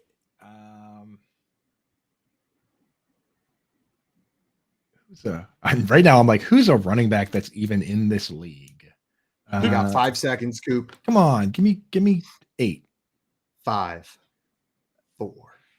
Okay. 3, 2, 1. Miles Sanders. Miles Sanders, Coop, is not in the top 7. I am so sorry. Don't you do it, Jails. There's 1 player left. The number 7 running back on the week. If you get it right, you will steal all 7 points. Who is it, John? Not on my points. I'm going with my boy, my man, Saquon Barkley. My points. Saquon Barkley. That's definitely it. Is the number 7 running back on the week, JL. Oh, God, I was so scared, though. You naughty boy. JL, I know he did well. By 0.1 points, do you know who he beat out for that 7 spot? Cam Akers. Cam Akers was the number 8. Thank God it wasn't top 8. I wish it was Cam Akers. No one would have got that. I thought about making it top 8, and I was like, "That's too mean to put Akers in there. We're going to cut it off at Barkley." JL, you stole those points. I just pulled 7-5. I just pulled an Amon-Ra St. Brown, and JL just came in. And Jamal Williams all over the place. Yeah, I'm calling you JL Williams for the rest of the show. That's fair. I do love anime. Yeah, you've got the power of God and anime on your side. It's true. And the scoreboard. You are up 7-5 in this game, JL, after stealing those points from Coop. I just want to play.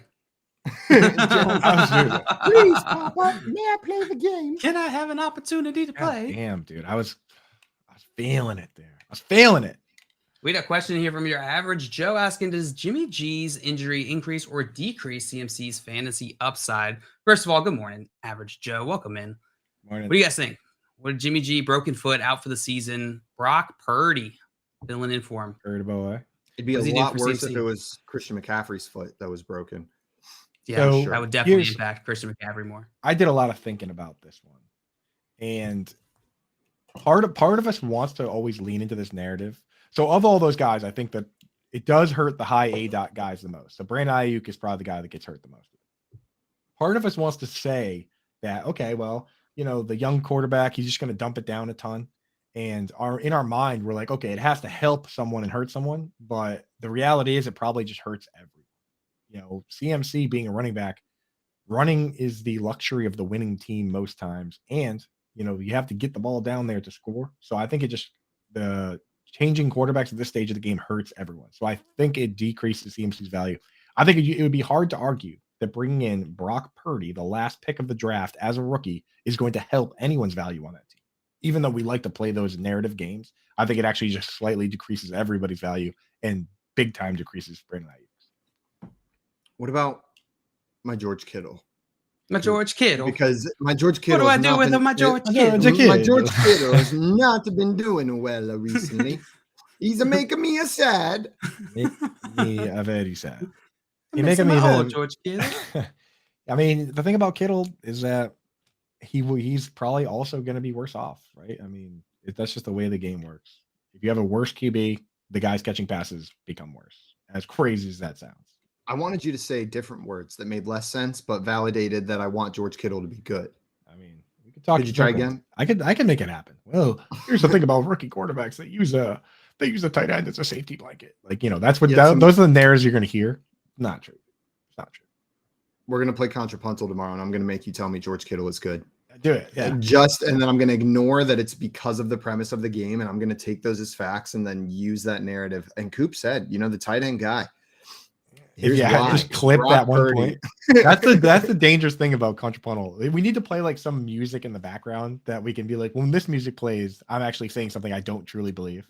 You know what I mean? It's like a giant disclaimer banner across the bottom. Right, yeah. But if you want to, but that's actually great for us because we can go back. If we play that game with every player, we can just have takes on both sides of the coin, play both sides, and then just go back and clip out them. Of context. We have, 3 hours a day. We could probably get through it all.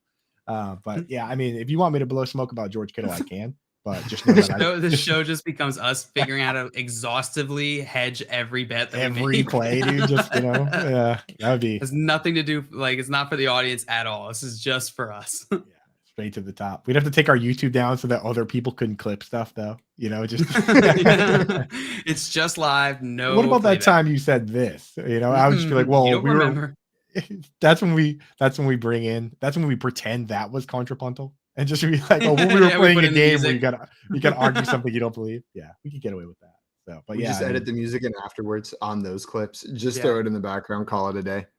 I will say this: George Kittle's awesome, and he's big and fast and can break off a huge play at any moment. So that's why we like him. He's still a guy you got to start because there's not much else. But just know the downside is that Brock Purdy might not be that good. He just hurts my feelings consistently. JL, you've got the lead 7-5. We've got one more round here. This will determine our winner most likely, unless you guys really suck at this round. Like if you just get one answer off the board and then 3 strikes all around, no steal, then JL would win. But most likely, whoever wins this round wins our game today. Could be Gatorade Gate all over again. It could be Gatorade Gate or Raid. The Gate. As they've been calling it. I like that. We're all about the Gatorade buns here. Pizza, Gatorade. Here's your last category, guys. 6 teams with the most expensive ticket prices in 2021 to 2020. JL just wants to play. JL was firing no matter what you were throwing out there, right? You were playing this round. Yeah, my finger is on the trigger. I'm gonna go with Cowboys. The Cowboys are not in the top 6 for the most expensive ticket prices last season. Oh, last season? It was 2021 to 2022. So it was the 21-22 non-inclusive. Right, I got a team that's always going to be on the list just because it's the Patriots. The Patriots are number 2 on the list with an average ticket price of $361.82 this year. Coop, do you want to pass or play? You know what?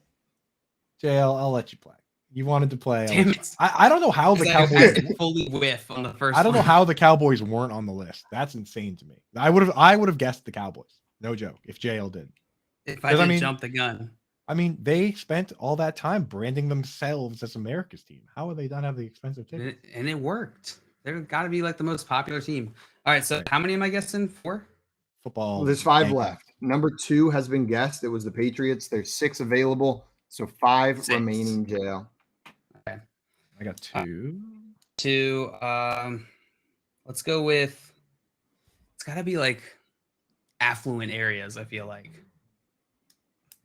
Let's go with, I can't think of a single team right now.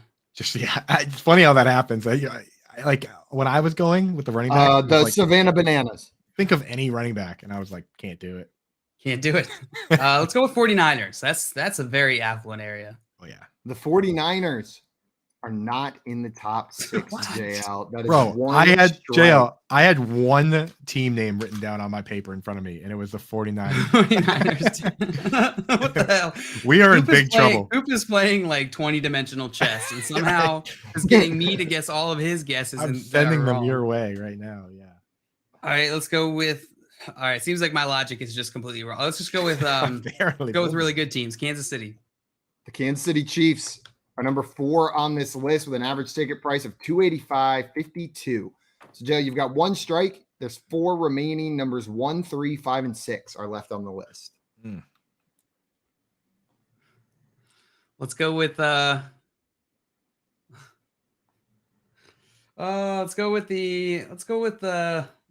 Raiders.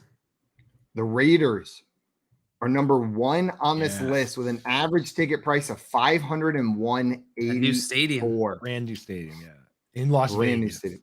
And it is sexy, that stadium. When you're Weekend. driving past it, God, it's hot. I want to go in so bad. I bet they do crazy But light shows, right?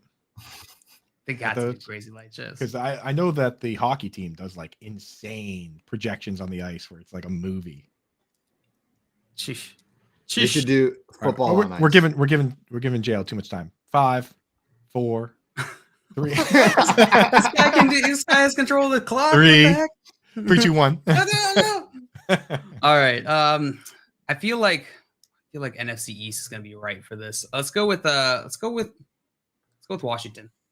The Washington Commanders are not on this list. That is 2 strikes, JL. That's you got 3. one more. Oh no, Cowboys doesn't count. Cowboys was not a strike. That was Right. your initial guess. So you got That one was more my last strike. strike. Buffalo. The Buffalo Bills are Not not on this on list. this list. All So right. Coop, it All right. all comes down to this. If you get this right, you win. If you get this wrong, JL wins the I game. got it. I got to guess, dude. It's got to be Los Angeles Rams. They play in Los Angeles. They won the Super Bowl last year. Duh.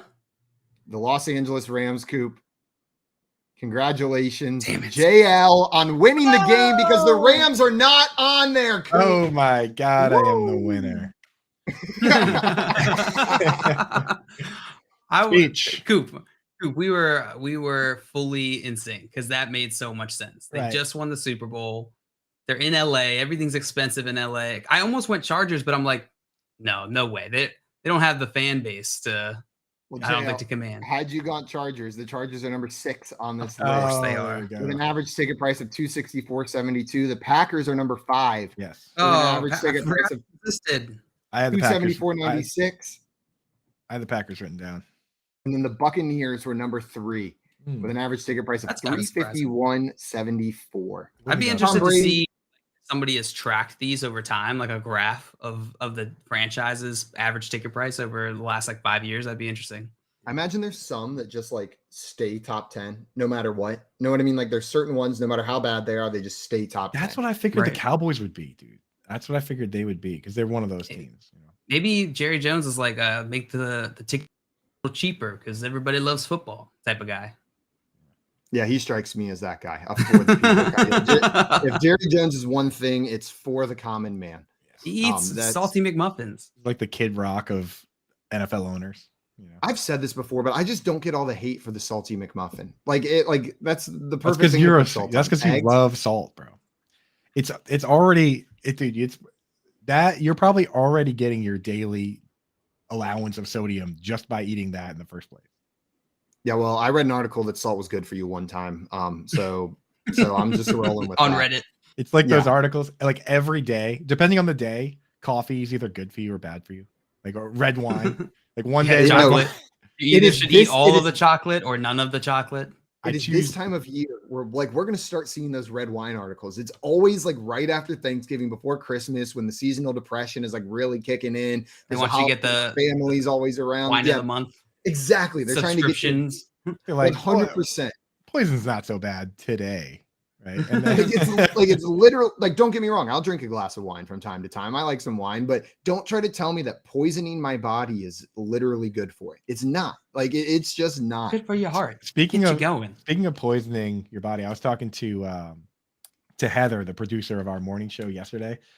A couple days ago, I went in the fridge, I made a coffee, realized I didn't have any milk or cream. So I'm like looking around, what's in here, leftover turkey. That's not going to do it. So I'm looking for something to put in my coffee. And there was eggnog in there, right? So I put that in my coffee. Phenomenal, bro. Phenomenal to the point where this morning I opened my fridge and I do have milk in there. And I was like, excuse me, milk, out of the way. Grabbed a little bit of that eggnog, dude. Got the eggnog coffee going this morning. I'd say give it a try, folks. I learned on day 2, you need to go easy on the eggnog.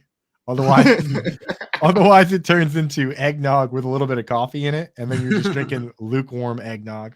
Coffee flavored eggnog. Coffee flavored eggnog, dude. That's not the move. I'll tell you right now. Scott coming in with a coupe with a great tape. Yeah, I'll tell you. It's actually, Scott. It's been 5 days now, so I've actually tested a number of things. Here's another pro tip: you do not need to put. If you're going to put eggnog in your coffee, you can skip the sugar that day.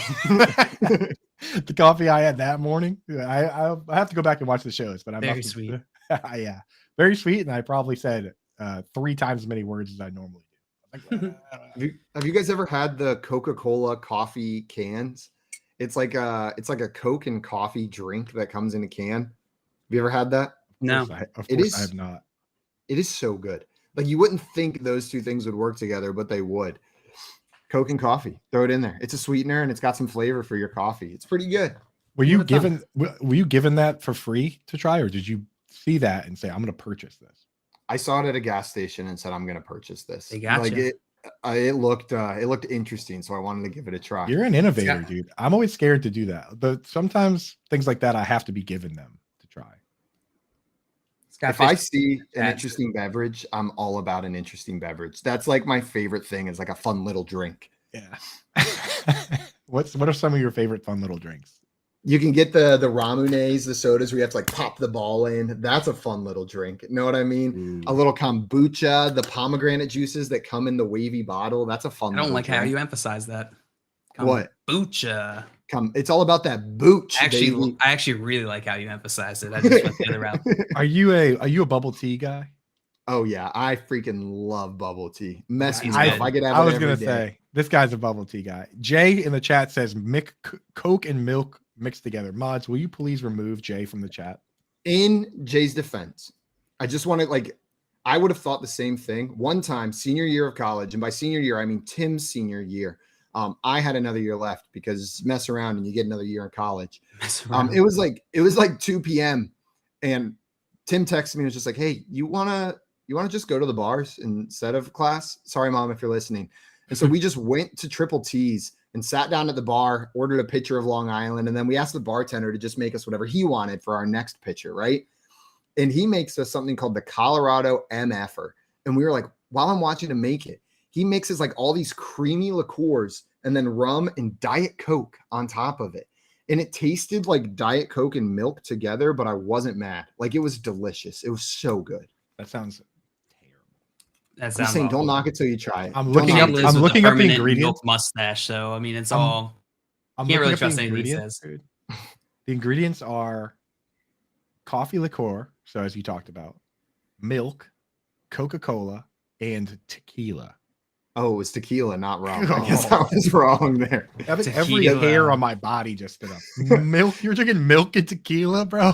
So now that you say that, I feel like I'm gonna vomit. That was definitely a college drink, not a real life drink. That's something you drink when you're 19. I mean, 22. At FSGA, I did a tour of the Raider Stadium. Got on the field and in the locker rooms and stuff. It was awesome. Thanks for inviting us, Scott. I think we should do it this upcoming FSGA though.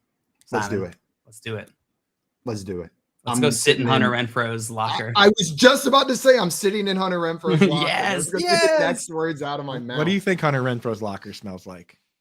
Old Spice. Oh, grapes and Old Spice. Grapes and Old Spice. And Colorado MFers. Tequila milk drinks. Yeah. 3-year-old Tadaro's pizza. I feel like Hunter Renfrow is the kind of guy that drinks exclusively mimosas no matter what time of day it is. Like it'll be like 1 a.m. at the bar and he'll be walking around with a mimosa with an orange slice on it. An umbrella, a little umbrella in his drink. It's like, I'm just sipping my OJ at this time of the day. Light on the champagne, please. He seems like an umbrella drink guy. Guys, coming up, we are going to be breaking down some of these week 13 games, going over the hottest storylines, the players that you need to keep your eyes on. If you have fantasy football questions for us, make sure to throw them in the chat. We would love to answer those for you. Or if you have other questions, throw them down there as well. As always, we will get to them. And if you're enjoying what we're doing over here, if you like seeing our faces, head on over to our YouTube channel at Front Yard Fantasy. Hit that sub button. It's the easiest way to show you support for what we're doing and to see some more of our beautiful faces talking fantasy football. You're listening to the Front Yard Fantasy Morning Show right now here on Better Sports Network. Lunch Money with Kyle and Ray. Weekdays at noon Eastern, presented by FantasyGuru.com. If I ever die on air here, we'll know it's because I'm sitting so much, okay? Anybody thought about that, by the way, Ray? We do all this stuff, and I'm not saying, I'm just wondering. This is how my mind works, Ray. Will our producers, Heather and Josh, like if I just go, well, like all of a sudden, will you just go full screen? Yeah, they're like, oh, it's happening. Ray, take it. Yeah. Are the emergency mechanisms in the booklet that we give our producers what to do if on air, on camera, Kyle passes out or suffers a heart attack? Yeah, call the ambulance and Ray, keep talking. That's what they would do. The Playbook with Fensty and Ronis, presented by FantasyAlarm.com. Weekdays at 5 Eastern. I think that people have gotten better at fantasy over the years. There's so much information out there that there's not as many casual players anymore. If you're talking casual player, okay, someone who's in an office league and that's their only league and they do it for camaraderie, okay, fine. People have gotten better over the years. Even the casual leagues are more sharp now. There's so much information. They can go anywhere to consume it. They can sit and listen to this show or other shows on this network. There's so many ways to consume content now that the casual players are better. This is not 10 years ago when there wasn't as much. Now it is saturated. You can go anywhere and find information. So if you want to take 10 minutes, 15 minutes out, you can find information. So players are more sharp. You're not going to get players sitting on the waiver wire for 3 weeks like 10 years ago. Better Sports Live with Rick Kamla, weeknights at 7 Eastern. Justin Henry hanging out with Rick Kamla on Better Sports Live. So you have the hat on, Justin. So I presume you are a huge Bengals fan.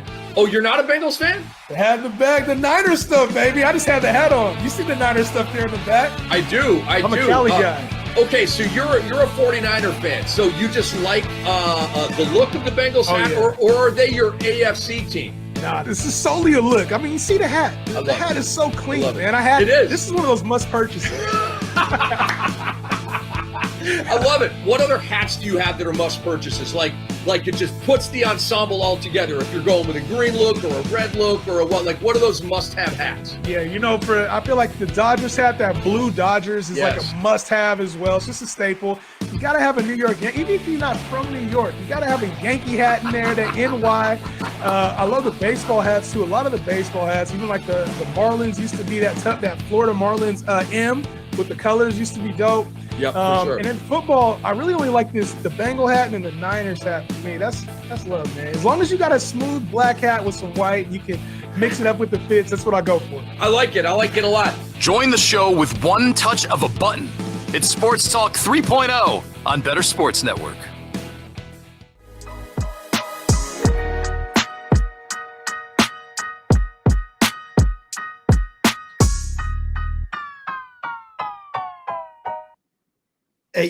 Hey, welcome back into the Front Yard Fantasy Morning Show here on Better Sports Network.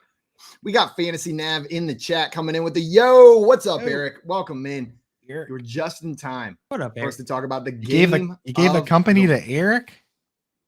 What movie? I have no idea. I don't know. Yeah, Billy Madison. Right. That's There a great movie. Eric's got it, dude. I have a confession. I've Never never seen seen Billy Billy Madison. Come on, dude. You are such a. That was the most. I was predictable gonna call you a confession of dweeb. Earth, right? I was gonna call you a dweeb, but you called yourself a dweeb earlier on the show. So it's not even an insult anymore. You took the steam out of even the just agreeing with him now. Right, I'm just agreeing with you. That is all. And Eric himself says that's an all-time Eric quote. That is my favorite part of that scene is that later on he gets pissed and like lifts his shirt up, and he's you can see on the shirt he's wearing that the tag says Eric on it. So he actually also stole the sweater he's wearing from Eric. Great scene. Great scene. Simon, you got to watch the movie. Okay, I'll watch it. No, you won't. You won't. You're right. Every time. I probably won't. I have a hard time committing to watching a movie unless I'm in a movie theater. Every time Then you that get in, commitment is made. every time you get in or a there, video or listening to a song. you've got this big list of movies we told you to watch, and every time you're like in between them, and then you just watch Nacho Libre again. He just switches back to Geography YouTube. Geography YouTube or House Hunters International. That's been the default recently. Just throw that on in the background. It's nice and pleasant. We had a question come in here from Ill Mind Jedi.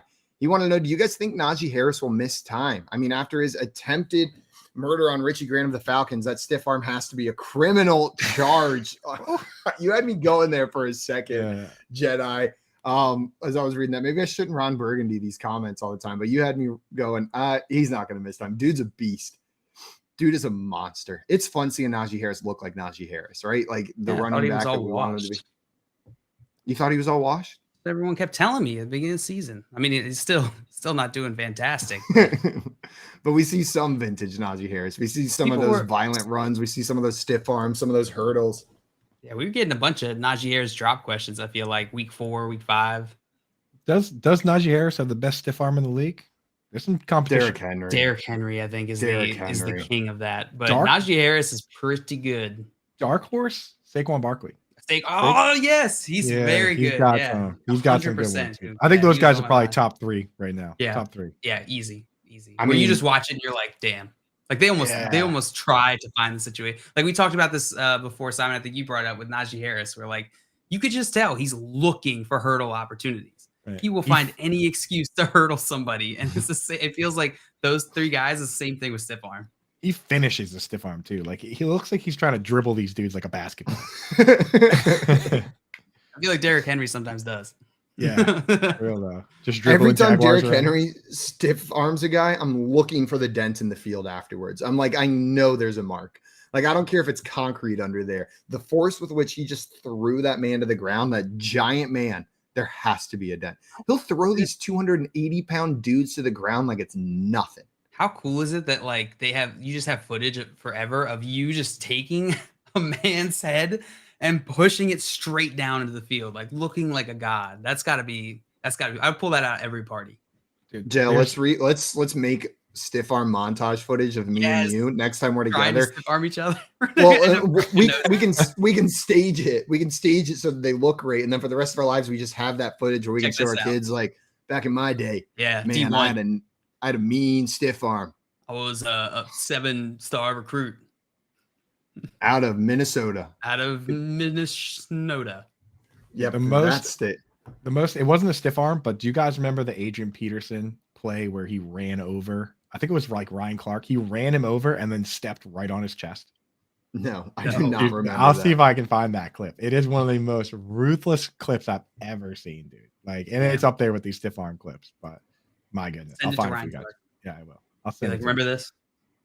And then you pull out a cell phone in the end zone, and it's a 15-yard penalty. But you can stomp on a man's chest, and no problem. Go ahead. That's fine. The end zone, but don't get in the Salvation Army pot. It is disrespectful to get in the Salvation Army pot, but it is not disrespectful to mow a man over and step on his chest. Just show off your taint.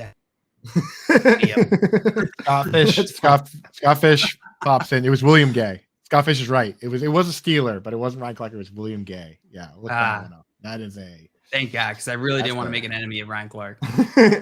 Coop tags Ryan Clark like, "Hey, remember this idiot?" And then Ryan Clark's just like drags us on his show.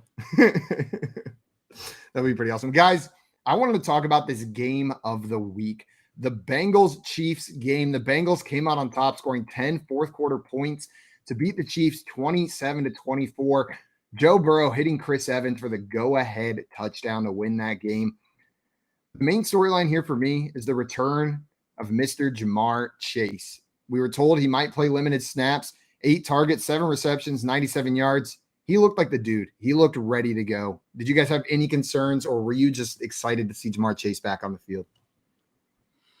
Excited to see Ja'Marr Chase back on the field. I mean, he looked good out there. 8 targets, 7 reception, 97 yards, 16.7 fantasy points. He's Ja'Marr Chase. I mean, I don't think there's much to be said there. It's just good to see him back and healthy.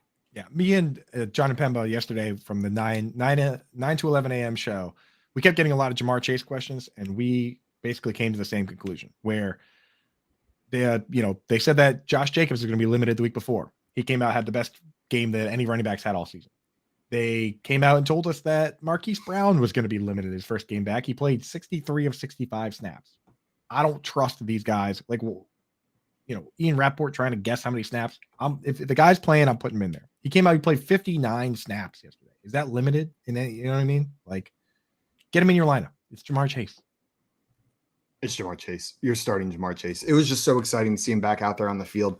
And this Bengals team with Ja'Marr Chase out there is looking a little bit more like the team that made it to the Super Bowl last year.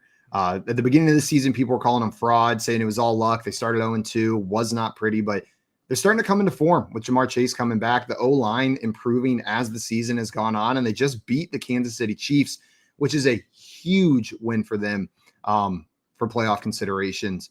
JL, the way this Bengals team is looking now, do you think they can make a playoff push? Absolutely. 8-4, 8-4 there. It's a solid team. This team looks good. And, depending on how this Lamar Jackson injury goes, I think the Bengals might just after this weekend be in a really good position. I was in Cincinnati this weekend, and let me tell you, a lot of Chiefs fans flew in. At the airport, I kept seeing Chiefs fans. At the hotel, Chiefs fans. And so this had to be an especially satisfying win for this Bengals fans. Hell yeah. Hell yeah. And we were talked about it 2 weeks ago. We were like, okay, real life football implications. The Bengals Titans game, that was a kind of a tone setter. They beat the Titans. Then their schedule goes Chiefs, tough matchup that they just won. Browns could be tough with Watson. Buccaneers in Tampa Bay, always dicey. Patriots, which isn't that easy of a game. Bills, which is a game that they could easily lose. And then they finish the season against the Ravens, who are now 8-4, tied with them. So the Bengals don't have the cakewalk schedule that the Chiefs have. So they need to win all these games, man. The Bengals are stepping up at the right time because they could easily, they just barely beat the Titans this week. They just barely beat the Chiefs. This team could be sitting there instead of 8-4. They could be 6-6. So huge wins for the Bengals. Huge wins. You're right. But the Chiefs are still in a decent spot. Know what I mean? This was a must win for the Bengals more than it was a must win for the Chiefs. They're still looking great. When your internet cut out, we talked about the Chiefs schedule. Dale, you remember what it was? It's like cupcake. I got it up here. Cupcake Field. If I can find them. It's here they got Houston week 15, Seattle week 16, Denver week 17, and then Raiders week 18. I think the Chiefs are going to make the playoffs. They have 9 wins. Yeah. They have 9 wins, and then they have JL just named three wins right there. 4 wins really, because Raiders week 18. Maybe they sit their starters. The Raiders might have a chance there. Did you guys? I really want to talk about the running backs on the Kansas City Chiefs side of this. Did you guys see Jerick McKinnon run straight into the back of his lineman and just fall over? Marie and I were losing it. Terrible time. I don't know. Like, it was almost like he had a blind spot right in front of him because there's no reason he should have just went full force into his own lineman, who was blocking like 2 people at the time. Maybe he got confused for a second on the laws of physics, and he thought if you're wearing the same color, you can pass through each other, and if you're wearing the different color, you can't pass through each other. Phase through him. That'd be phase through. If that's how it worked, that'd be wild.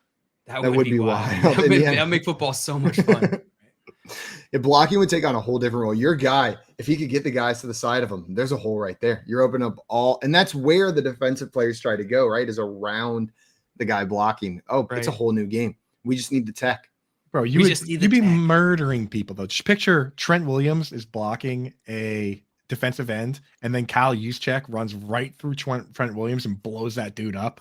Does the person who's getting run through feel it, or is it like, I imagine it feels kind of weird, like, in the movies when like a ghost goes through, they're always like, ew. And it leaves some residue behind. Oh. Like there's a little Kyle Juszczyk left in Trent Williams after he runs through. Why'd you say it that way? He got so much. Both ways were terrible, but the second way was worse. All right, we said we were not gonna do nonsense. We are gonna talk about football, and look where we're at. No, we never promised that. We never once promised. Hey, we are well, we also did talking promise about we were football. gonna. We promised we were gonna keep it to like 5 minutes a game, though. We did say that, which that is not true either. Jarek McKinnon, that was a lie. Running full force into his lineman was a highlight. Pacheco of the looks good, and Pacheco looks good. So yeah, he does. Yeah, I just wish it wasn't a split. I wish it was just one guy. Because if you had one Saquon Barkley getting all the carries for the Chiefs offense, that guy would be the RB1. But instead, you have a split. Why couldn't they have traded for CMC? Like, don't get me wrong, CMC on the 49ers is fun, but CMC on the Chiefs, oh my God. Like that would almost break fantasy, I feel like. The commissioner would have had to shut that down, like Chris Paul. Monopoly rules. It happened in basketball, dude. The Chris Paul trade, if people remember. Like the commissioner stepped in and was like, no. This is not fair. Yeah, it's a super team. Yeah. They would have shut it down. The Chiefs, they missed some opportunities in this game. There was multiple just missed plays. MVS missed a easy touchdown catch that just bounced off his hands. He didn't get. I think the Chiefs, this is a tough loss, you know? The Bengals, very interesting. They decided just to drop back into like cover 2 shell and not rush anybody and give Mahomes all day long. And like sometimes Mahomes found a guy, but a lot of times Mahomes was just kind of like ended up just chucking it up. You know, a really interesting strategy by the Bengals that other teams are probably going to copy. Yeah. Because he had all day, but they had, they did everyone in coverage. So it was like, they were like, let's see if MVS can beat us, which he cannot. Yeah. He had a couple big plays, though. There were some big MVS catches he's good for a couple of those every game, though, right? Like, yeah, he'll hit on one of those a game. If it's a touchdown, you're happy. If it's not a touchdown, you're not. He's not 2 receptions for 71 yards. Yeah. He's not Tyreek, though. Tyreek. He's not one of the best wide receivers in the entire NFL. I agree with you there. Kind of wild seeing Pacheco rock the number 10 because I just keep thinking it's Tyreek every time. Yeah, bad choice. Hey, different position. It's all right. It works out. Maybe that's the goal. Maybe he's like, people start associating me with Tyreek Hill and wanting me to be on the field more. Guys, let's move on to our next game. Before we do that, though, we've got a clip. We've got the Adrian Peterson highlight ready to show you guys. Keith is going to roll that for you. And then we'll roll. Favre on 3rd down, over the top. The pass is complete for a 1st down. Adrian Peterson takes it all the way down inside the 40. Dude, the scream at the end from AP. The level of violence in that run, bro. Like the way he fell, the way William Gay fell was like how they fall on Family Guy. Like just like bang. And then he steps on him. The disrespect and stepping on that man's chest. Got no time to go around, man. That man was part of the turf at that point. So he just became one with the field. He was one with the ground. He's like me. I have my touchdown celebration be burying myself in the end zone. We'll call it the William Gay from now William on. Gay. We just bury yourself under the ground. Yeah, that is violence, man. That's one of my favorites. Let's talk this Green Bay Packers Chicago Bears game. The Bears went up early, had a pretty big lead. The Packers fans started booing whenever they were down, but the Packers ended up coming back, winning this game 28-19 with 18 fourth quarter points. Bears couldn't hold on to the lead. And A.J. Dillon was the big storyline from this game. A.J. Dillon, 18 carries, 93 yards, and a touchdown with Aaron Jones injured. We don't know the severity of Aaron Jones' injury yet, but Coop, are you believing that A.J. Dillon has a role going forward? Like, is he a startable player through your fantasy playoffs? No question, man. No question. I mean, he was already getting the goal line work. The problem was that they only had 5 carries inside the 5-yard line. So his 4 wasn't that good compared to 20 for Jamal Williams. But like he already had that role. He just wasn't playing on pass downs. And and Aaron Jones is playing more. But I mean, if Aaron Jones is out, it's wheels up for A.J. Dillon. The unfortunate thing is that so many people drafted him that there's only shallow leagues where you hit the wire. He's still owned on like 80% of Yahoo leagues, so it's not like you can really go out and get him. But if he's on your waiver wire, I mean, you kind of got to throw the bag at him, right? I wish waiver wire ran a day later so that I could hear an update on Aaron Jones. Have this discussion every week. Yeah, because I don't want to throw the bag at AJ Dillon just to find out, oh, Aaron Jones is fine and he's going to play full snaps on Sunday. Oh, wait, but they have a bye this week. They have a bye this week anyways, which makes it even harder to throw the bag at AJ Dillon because it gives Aaron Jones an extra week to get healthy before they come back and play the Rams in week 15.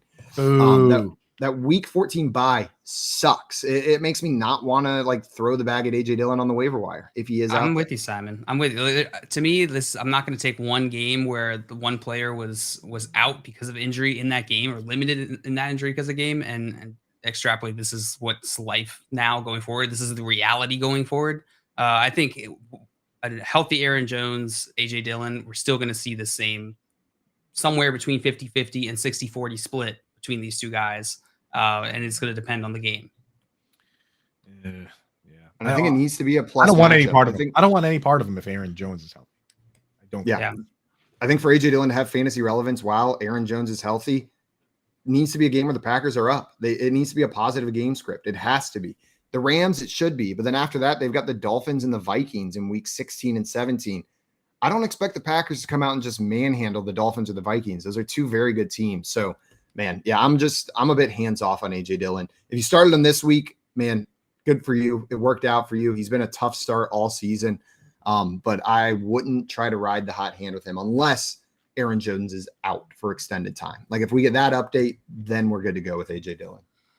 Christian Watson, another amazing day here. Every time. Every single time. He had a rushing touchdown, receiving touchdown, 3 receptions on 6 targets, 48 yards, 24.4 fantasy points.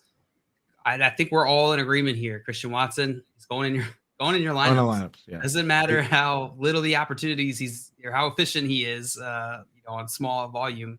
He's making it work. I just wanted to make one last point on that one on the running backs there. The Packers only have 5 carries this year inside the 5-yard line. Guess how many the Eagles have as a team? 28. Oh my God, that was so close. They have 29. Oh, amazing! I didn't know that.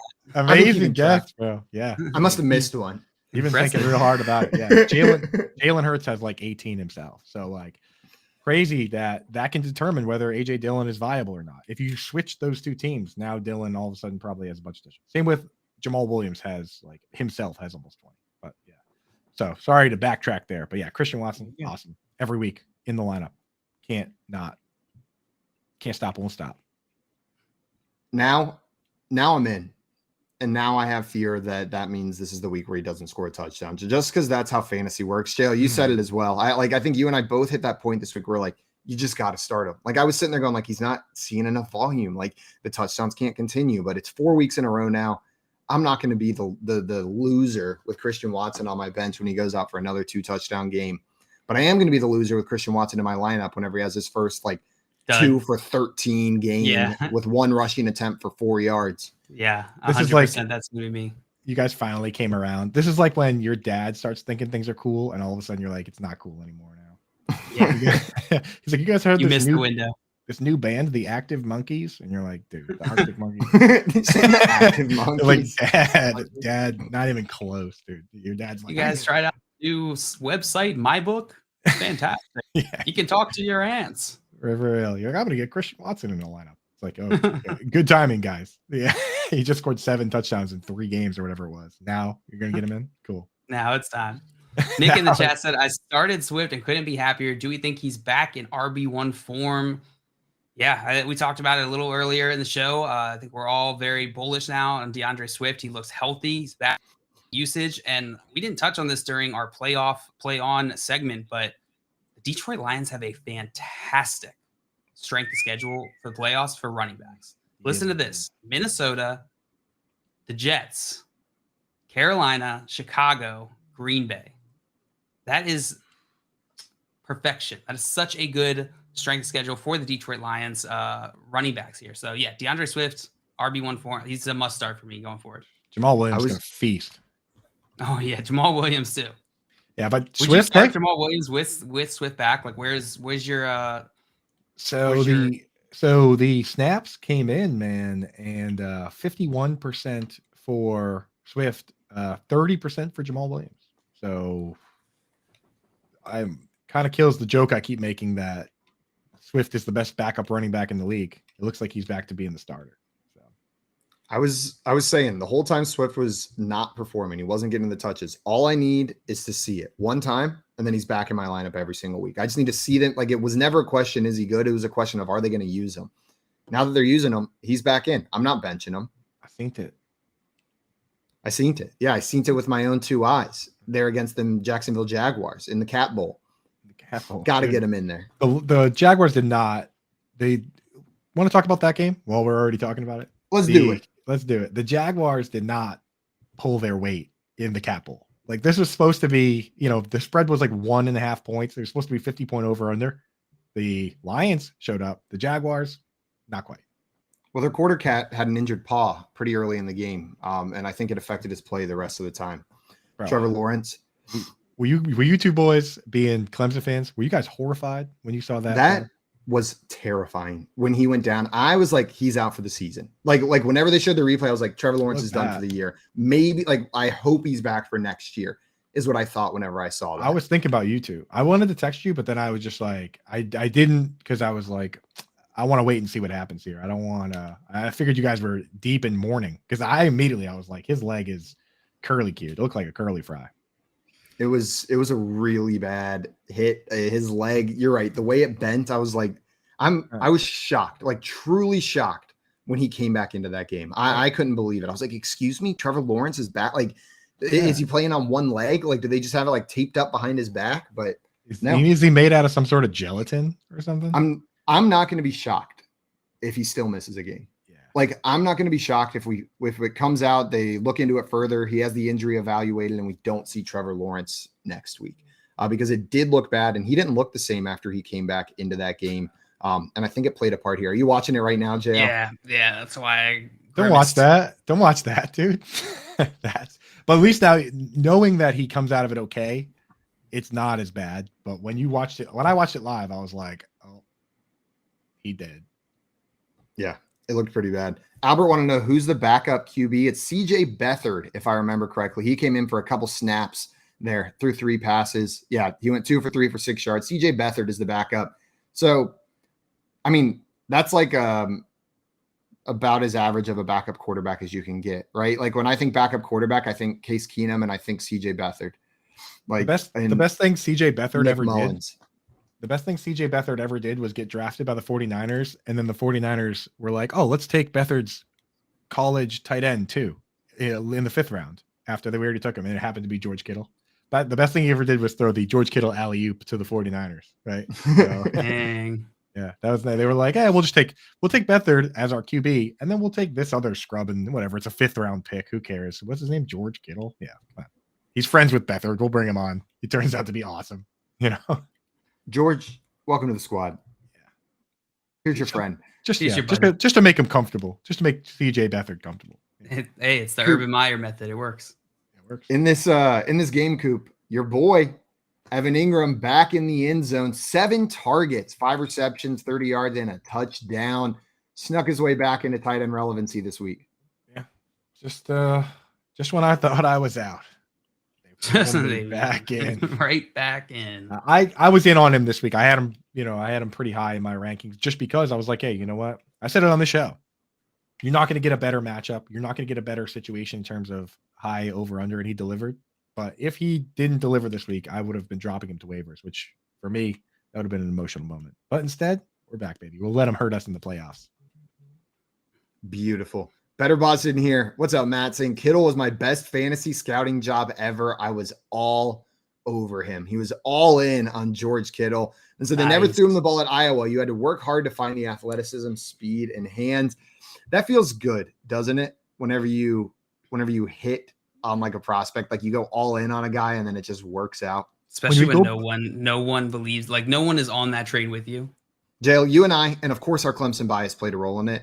But you and I never stopped believing in Hunter Renfro's success in the NFL. Like you and I were drafting him in every rookie draft. Like if we were in a rookie draft, He was great. Like he is good.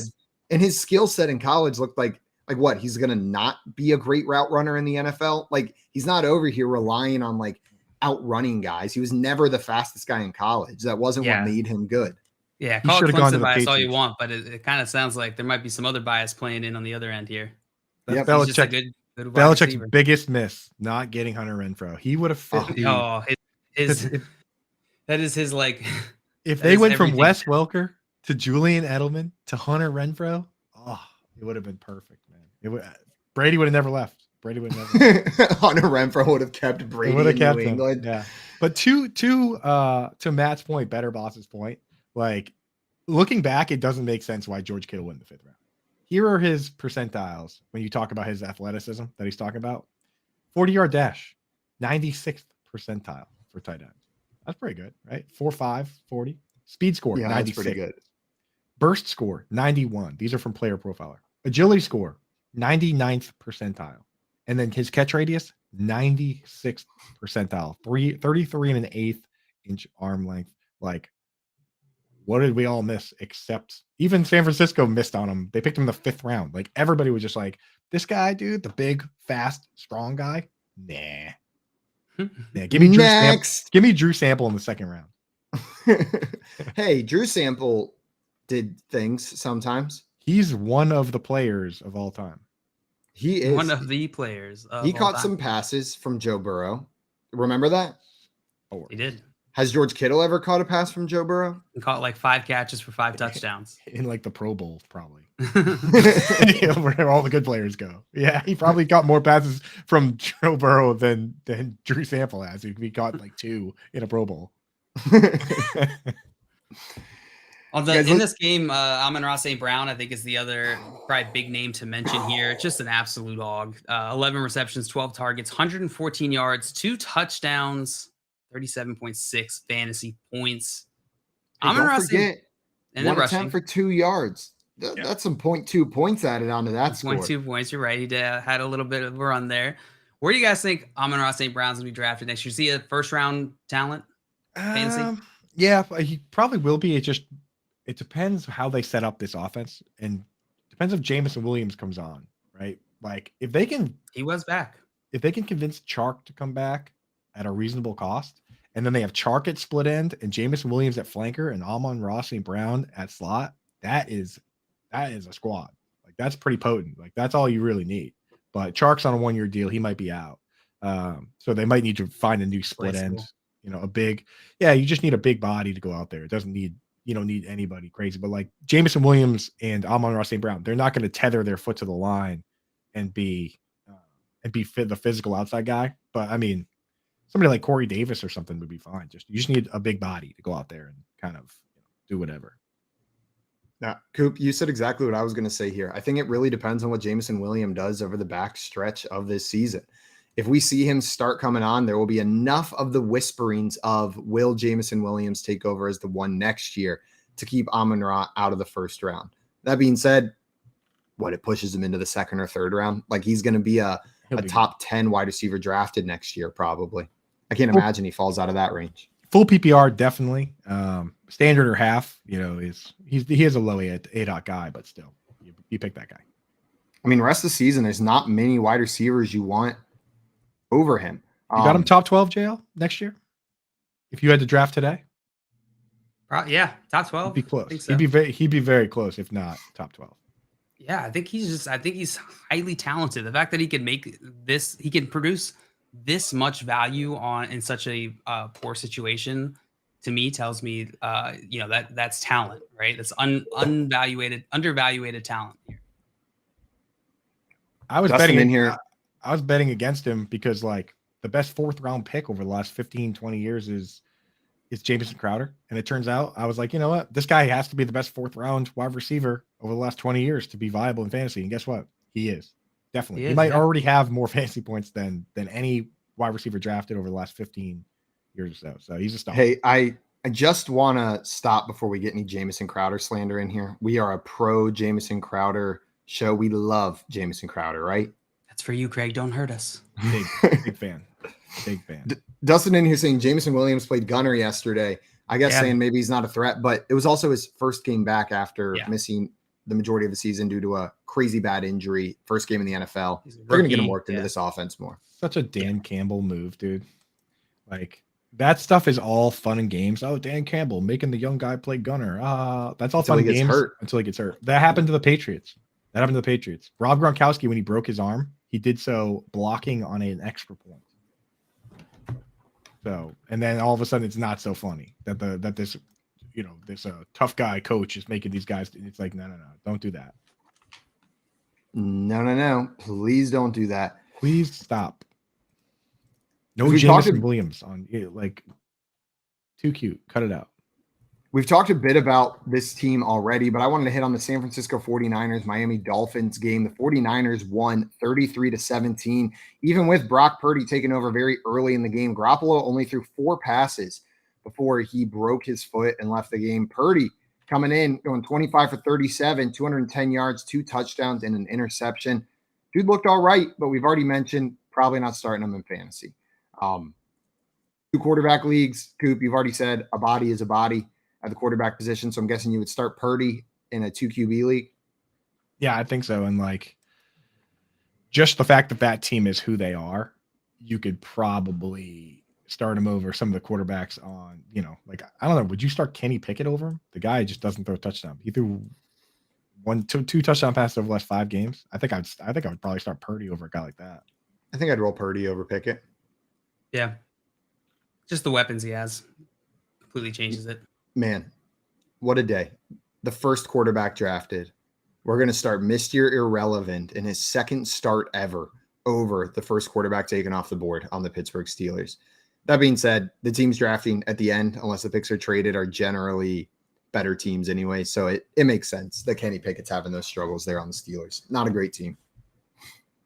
Deebo Samuel was the surprise for me this game. I was not starting Deebo this week. With the bruise that he had, it sounded like something that could be aggravated easily without making it worse. So he seemed like a lock to play, but like a high risk to re-injure it.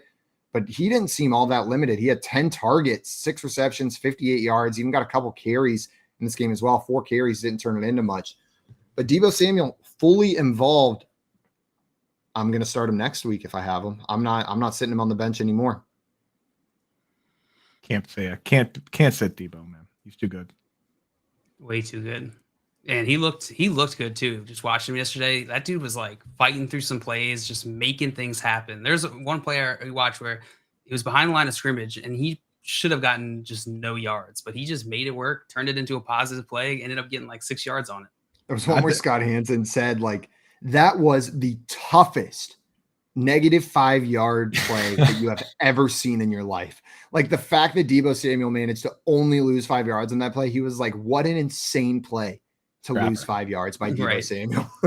I think that stuff does matter when it comes to the backup QB coming in here, like Brock Purdy, because you look at what Brandon Ayuk does and what Deebo does. Like Ayuk needs someone to deliver him the ball, right? He's trying to win these deep routes. He's trying to win timing routes. He needs the ball to be delivered to him. Whereas some of the stuff you scheme up for Deebo, it's all Deebo.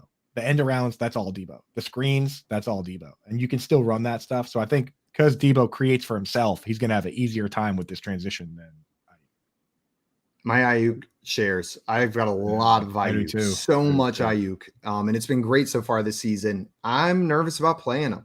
Like I've been making decisions all year. Olave, Ayuk, Pittman, Lazard. Like those are the 4 players I've been making decisions on based on matchup. Ayuk's moving down a peg. It's probably going to be more Pittman, Olave, and Lazard over the backstretch of the season. And Lazard maybe not so much. Probably a lot of Pittman and Olave through these last couple weeks. Thanks, man. But what are you going to do? Yeah. What are you going to do? Go. We're getting up against it here. Why don't we talk about tonight's game a little bit? Bucs Saints. We got a fun one going on. Some tough matchups for a bunch of players. It's 2 pretty good defenses, so it takes some of the smoke away for some of these players, some of these running backs especially. Alvin Kamara is the first player I want to bring up. I have gotten so many Alvin Kamara questions, and it makes sense because he's that top-tier guy that you expected to be good, and then he hasn't been. He's been garbage, and he's going up against a tough Tampa Bay Buccaneers team tonight. John Luke, what are you doing with Alvin Kamara? Is he on your fantasy teams? Is he a start still? He is a start still. I'm not benching Alvin Kamara in most situations. Simon, we are actually facing up against each other in a dynasty league, or probably, to me, I would say my favorite dynasty league, most important to me. And we were both in contention here. Currently, I sit at 119.04 points. You are currently at 106.9 points, with the only player left to play being Mr. Alvin Kamara. So let me back up. Alvin Kamara slam dunk play. Start. There you go. That's what I want to hear. And Jill's like, actually, he's on my team. Aha! It was all a ploy. So we'll see. Alvin Kamara will decide our fate tonight, Simon. But yeah, absolutely, Alvin Kamara, you got to start him, regardless of these recent woes or just lackluster performances. He still few players have the upside and the talent that Alvin Kamara has. So you have to have him in your lineup. Yeah. It's the only times I ever say to sit him are those weird teams where it's like, you have to be like, is this like a 4-team league or a guillotine league? Like, how do you have all these running backs where you can bench Alvin Kamara? Like most leagues, you just play him. Man, but it doesn't feel good plugging Alvin Kamara into your lineups anymore. Know what I mean? It's just like, it feels like when Kyle Pitts was healthy, like I just got to play him. I just got to play him. I just got to get him in there. Now, the running back on the other side of the ball, Rachaad White, has been coming on strong. Not the easiest matchup for him. We're still waiting to hear about Leonard Fournette, right? Or is he officially out at this point? He's playing, I think. So we've got Leonard Fournette playing, but coming back from injury. Coop, heat check Rachaad White. Is he a must start this week? I don't know. So I'm kind of on the fence, but honestly, it reminds me of Alvin Kamara, where it's like, even with back the first year, even with Mark Ingram, like they were both good because you weren't going to stop Alvin. And so like when Rachaad White comes out, has 9 receptions last week, like even with Leonard Fournette in this matchup, they're probably going to have to throw. I could see him having 5-6 catches and both those guys being guys you can start. Like there's a chance this guy is just really good. He looks really good, does he not? Like the eye test wise, he's passing the eye test. So I don't know. At this point, you've already kind of like, there's nowhere you can pivot, right? You just got to go with Rachaad White. So, by the way, Dustin said, how are you not going to talk about Cowboys Colts being scoregami? I missed that. It is Cowboys Colts last night. Colts got 19 points, Dallas 54, and that was the 1,074th unique final score in NFL history. Wow. At the beginning of that Browns game, I was like, surely this is going to be a scoregami. Whenever Houston had 5 points, like the score was like 5-0. It was like, yeah, we're going to get a scoregami here. But then Colts and Dallas took care of it for us. In this game tonight, the Tampa Bay Buccaneers are 3-point favorites at home over the New Orleans Saints. 3-point favorites. I kind of expected that line to be a little bit higher at home. John Luke, do you like the Bucs to cover this? Yeah, I do. Saints defense, they're beat up. I don't think Marshawn Lattimore, if he is playing, he's questionable. I think the Bucs are put it together this game. I'll tell you right now, dude, I think Marshawn Lattimore is playing. I think he's playing, but I think he's still questionable. He is questionable, but here's why I think he's playing. The line opened at -6, and it's now down to -3, which to me, Vegas usually is ahead. They usually have somebody ahead of the game a little bit. If Lattimore was going to be out, I feel like that line wouldn't have moved like that. That's my speculation.